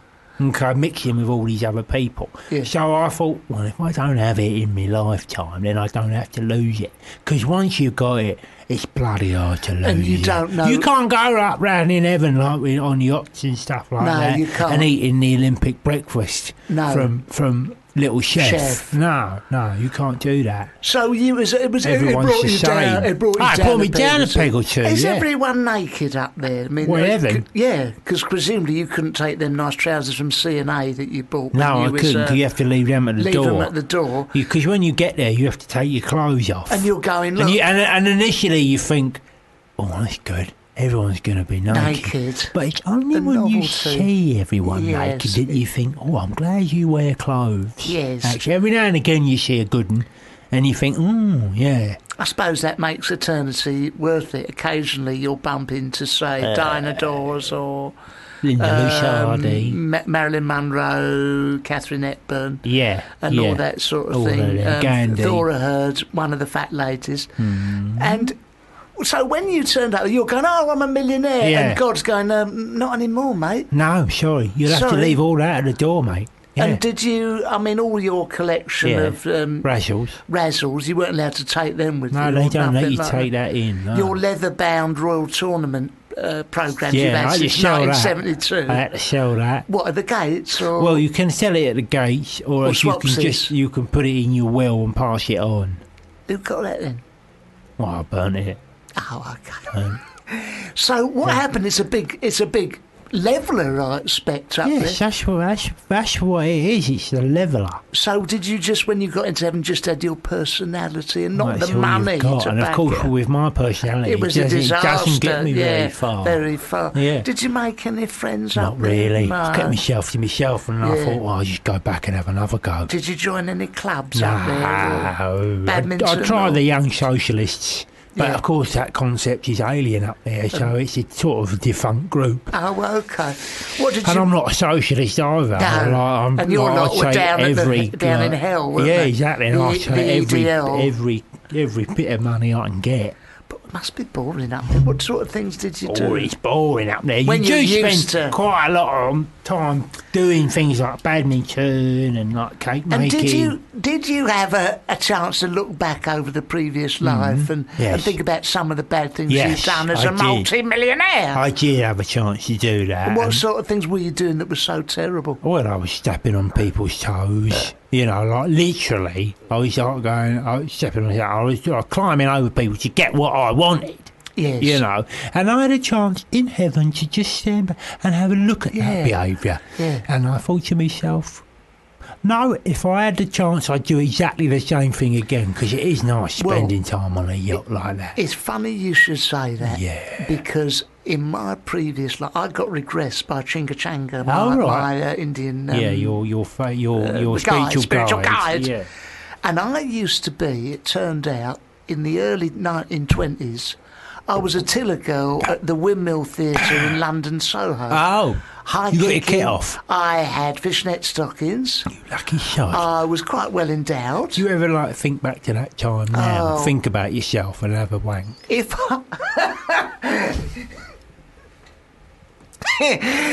I get regressed by my Indian guides, I can go back to those days. There was a real smog in London in them days, and there were a variety pea super, a variety of dirty old men, disgusting, with tuberculosis, watching me and looking at me like I was a piece of meat. Oh God!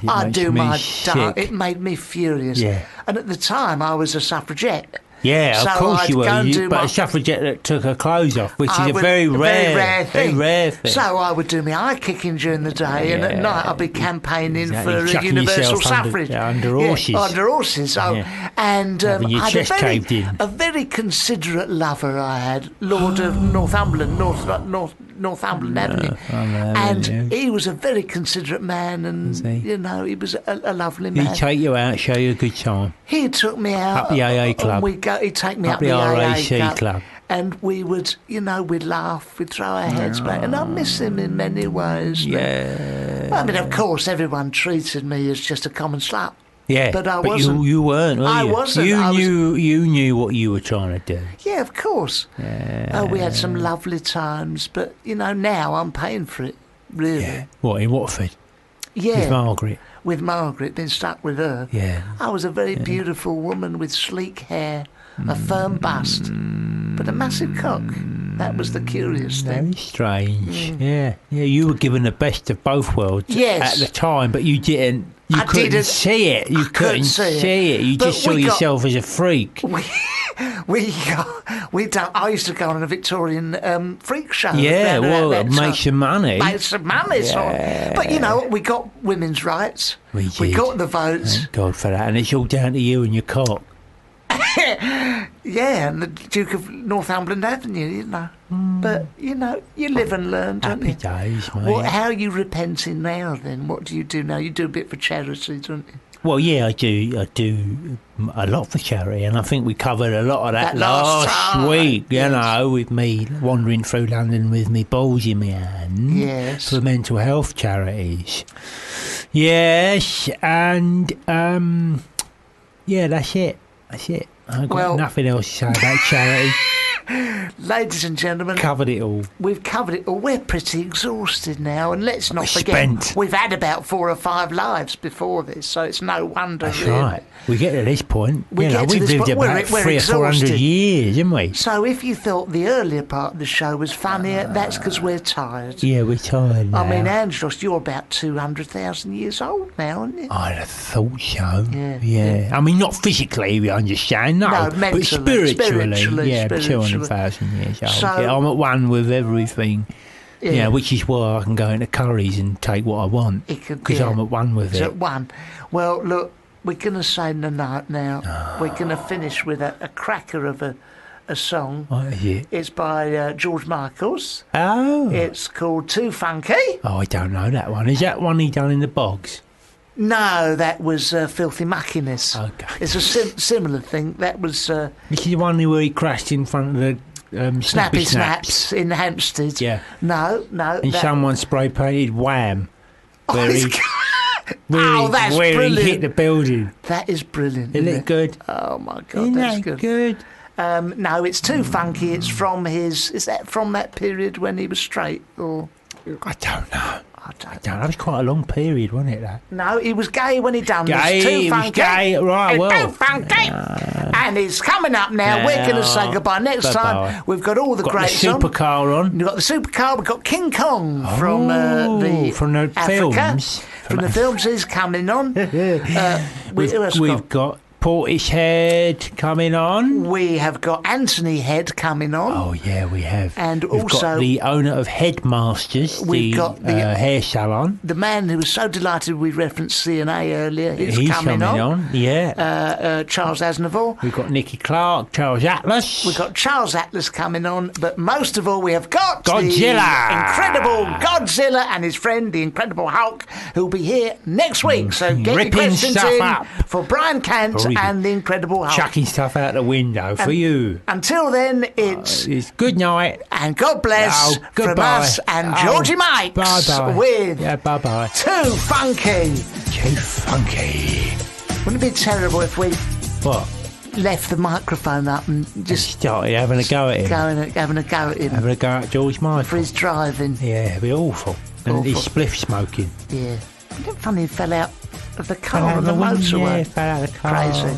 Okay, we started singing now. Oh, we'll see you next time. Get him up. Bye.